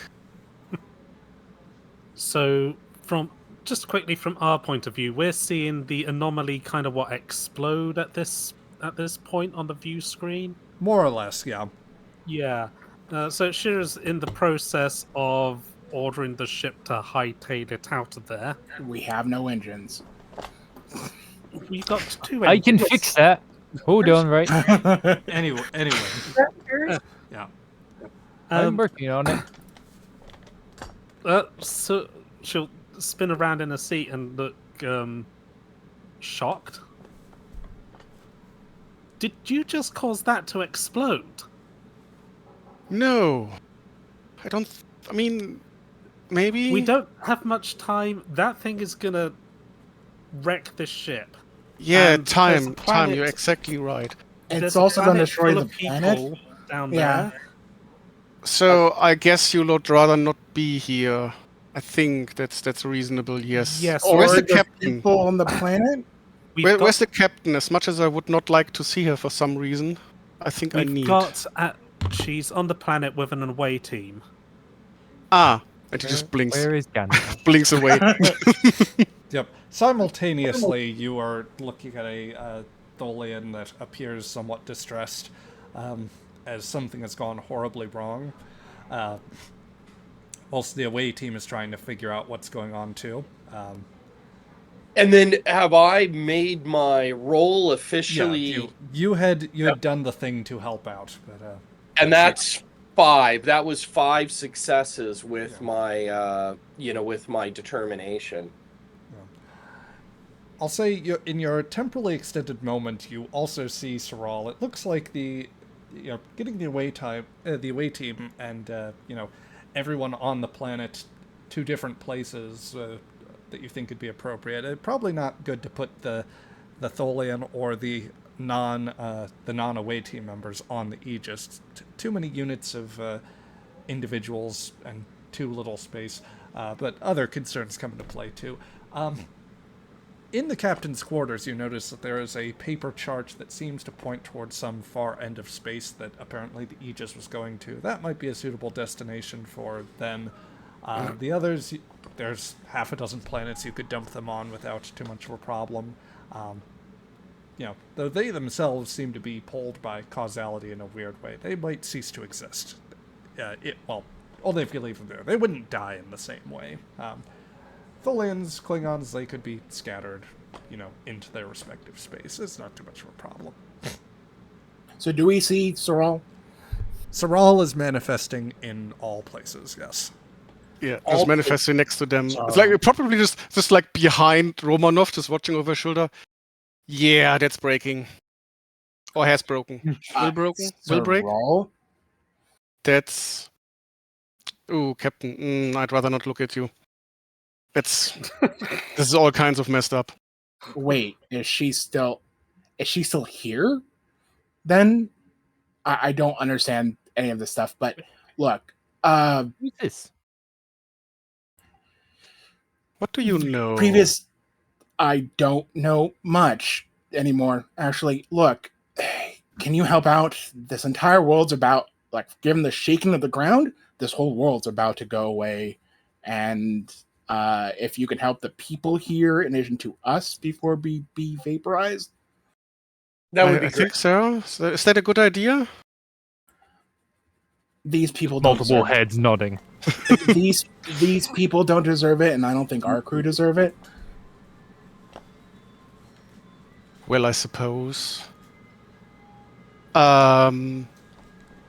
Yeah, and I mean, you are the arbiter of the omnipotence in play, but I'd dump the natives on what Soral thinks is a suitable Minjara planet, which is a dice roll. How good it actually is, I leave that up to you.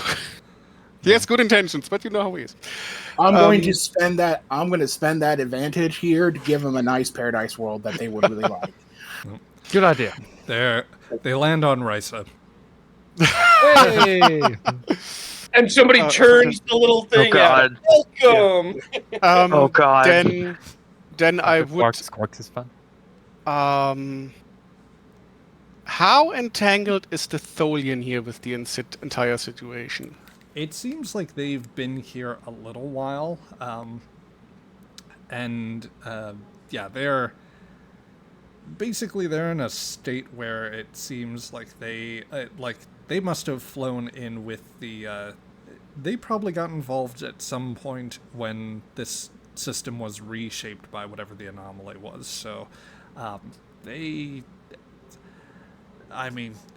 chances are you're dealing with like a descendant at this point. If you let it be here, then they might still get any number of things could happen. They might take some damage. They might find themselves suddenly. They might find themselves like unmade or something else. If you move the ship away, then they might be. You're not. They're in a very strange state. Yeah. I turn to the Tholian and kind of said, you have been waiting for a long time, I think. If I send you away, I think there's a decent chance for you to get out of this. I think that's good. And I just kind of wave my hand and send them to Tholian space with the rest of the Tholians. Okay. I mean, I am aware of the situation, so I'll probably do the same with the Klingons, send them back to Klingon space, just get out of here. Yep. And then I would send everyone back on the Aegis, aside from the captain for a moment. Yeah. It is worth noting at this point, Soral, the captain is not quite as you remember her. There's something decidedly more bearable that the machine within you does not take issue with. Okay. I'm sorry. And at this point, he's kind of like pacing around her, and it's like, the feeling I get from you is... It has been worse, but it's like itching all over. I'm sorry. She gives like a look to herself, look back over with a blank stare. It's like, how are you connected to all of this? Causality ripples around you. From what I don't remember very much, or at all, much at all, but I do know that whatever was happening, it was helping this galaxy. And I'd like her back. I know it's unbearable, but I don't think things will go well without her.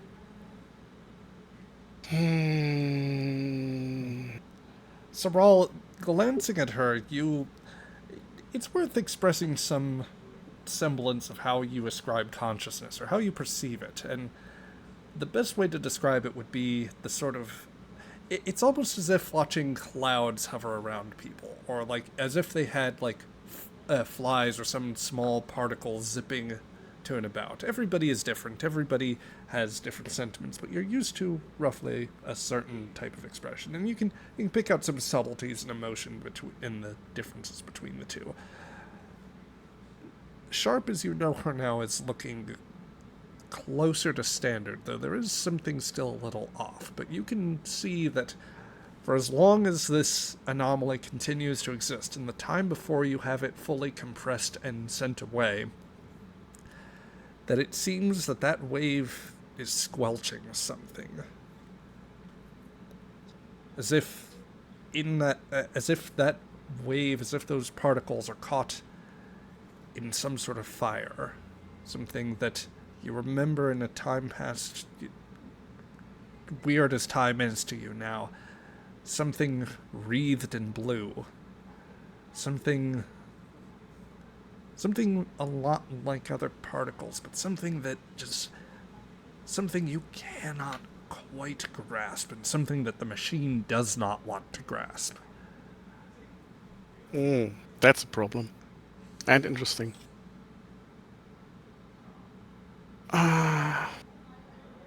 Do I get a sense that this anomaly can be resolved, or is the machine's unwillingness to even kind of, or it's unwillingness to deal with it for longer than absolutely necessary, kind of preventing my evaluation of this, if you know what I mean.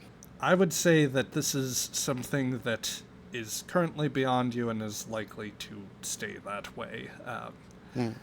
It's very much a situation where you are going to, like, you may keep an eye from time to time, you may have other ways that you can engage with this, but honestly, it's a mixture of it being... part of it is just that this thing is, like, it's at once something that deeply troubles the machine. It also bores you in particular. The worst of it. Well, Captain, you will have to look for a bit longer for a solution, I believe. I can contain it for a while. A long while, a short while, I don't want it. Difficult.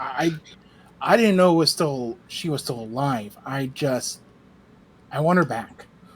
She had a promise for her future. I don't remember that future anymore, but it was a good future. Time is just trails off. I can't explain it to you in 3 dimensions. I can close it off for a while. I can keep it contained for a moment. I can keep an eye on it, but it will need to be resolved eventually. Yeah. And I can't. And quite honestly, I'm not sure I want to. It all needs to be... Where she was going, it all needs to be contained. I don't know how to talk in God time form. She's shaking her head and a little frustrated. We had a destination, and there was a reason we were going to that destination. I don't remember why anymore, but if you can bring her back into my head, then things will be fixed soon. I think. The basics are, like, once you contain the anomaly, you actually think it would probably go back to normal. The unpleasant normal, Saral, I should clarify. For at least... Yeah. Basically, whatever Sharp wants back is going to come back if you contain the anomaly. Yep. What happens if it just explodes here? Oh, Is that like galactic-wide consequences, or is that like local? machine doesn't like that idea. Doesn't like that The idea. way it's already directing itself, you suspect it could have galactic consequences. Do I see? I mean, you said This I'm is- kinda bored of it, but I don't want to be like a block to a story. Can I kinda I mean, the best way to contain enable it? the best way Go to ahead. enable the story would be just to close off the anomaly, because basically, Sharp, such that she is, will go back to her normal. The normal is unpleasant for you, but it sounds as if that normal is a story thread that is unfolding, basically. Yeah. Well, It's something the captain wants. Yeah. She just doesn't. Well, She just doesn't understand God talk. That's all. She's Well, like, I don't "I either. know." Soral doesn't either. Yeah. That's the point. Well, Captain, my hands are tied. If I have hands. Have hands? I'm not sure. Anyway, I have to contain it, otherwise things get really fuzzy everywhere, and that's really... It's not what we want at all. Okay. But yes. I'm sure if you keep looking, you will find something, because that's how things work, usually. So, anyway, it was unpleasant to be in your presence, as always. Nice talking to you. Have a safe trip. And he just claps, and Captain What? appears on the Aegis, and the Just Aegis gets... what? I Aegis don't is- know. Aegis I is sent the ta- Aegis where they had the last autosave point, where they had the temporal anomaly. Yep. Aegis is tossed some great distance. Captain, you find yourself likewise hearing Soral's voice, but everything spins before you as reality itself seems to have gone a little bit hinky. The solar system itself collapses back into what it was, and you find yourself all on the bridge. Sharp, you actually feel a bit of comfort as you find yourself here, under firm ground and a firmer yet basis. Steward, Justice, where the hell are we? Sir, we've just traveled almost 30 light years. We're near what appears to be some sort of interstellar rift of sorts. It's a natural formation. I think it was the one on our star charts here. Oh, okay. Shira's just going to quickly look. Remora, Horn, Santa, Romanov. And then Sharp looks. Melnyuk? Yeah, Melnyuk's at the bottom. Melnyuk. Ah, yes, Melnyuk. Ah, yes, behind us. Everyone's there. Okay. I think that's everyone. Right. That was unpleasant, I want to say. I think we have our omnipotent Vulcan friend to thank for that. Well, we can certainly check godlike beings' interference off the bucket list for this trip, she says, with an actual smile. Everyone, I'm glad everyone is safe. Glad to see you back on board, Captain, or should I say, Mistress of the Hunt. Okay, I'll take it, she Yep. says the chuckle. And I think that because we have gone so extra long, I think that's the place to cut it off with just Sharp, wait, what? Yeah. As Excuse me? as the She's light about, she's about to go to bed and then what? Yep, as the light music picks up. So, for those of you in the archive, this is where we leave you off. Thank you for sticking around for an extra long session. Thanks to our players as well. You ever want to join us live? We will be back. We run this game Saturdays at 1 p.m. Eastern Standard Time. And we'll be back with a new episode next week. Until then, we'll catch you folks later.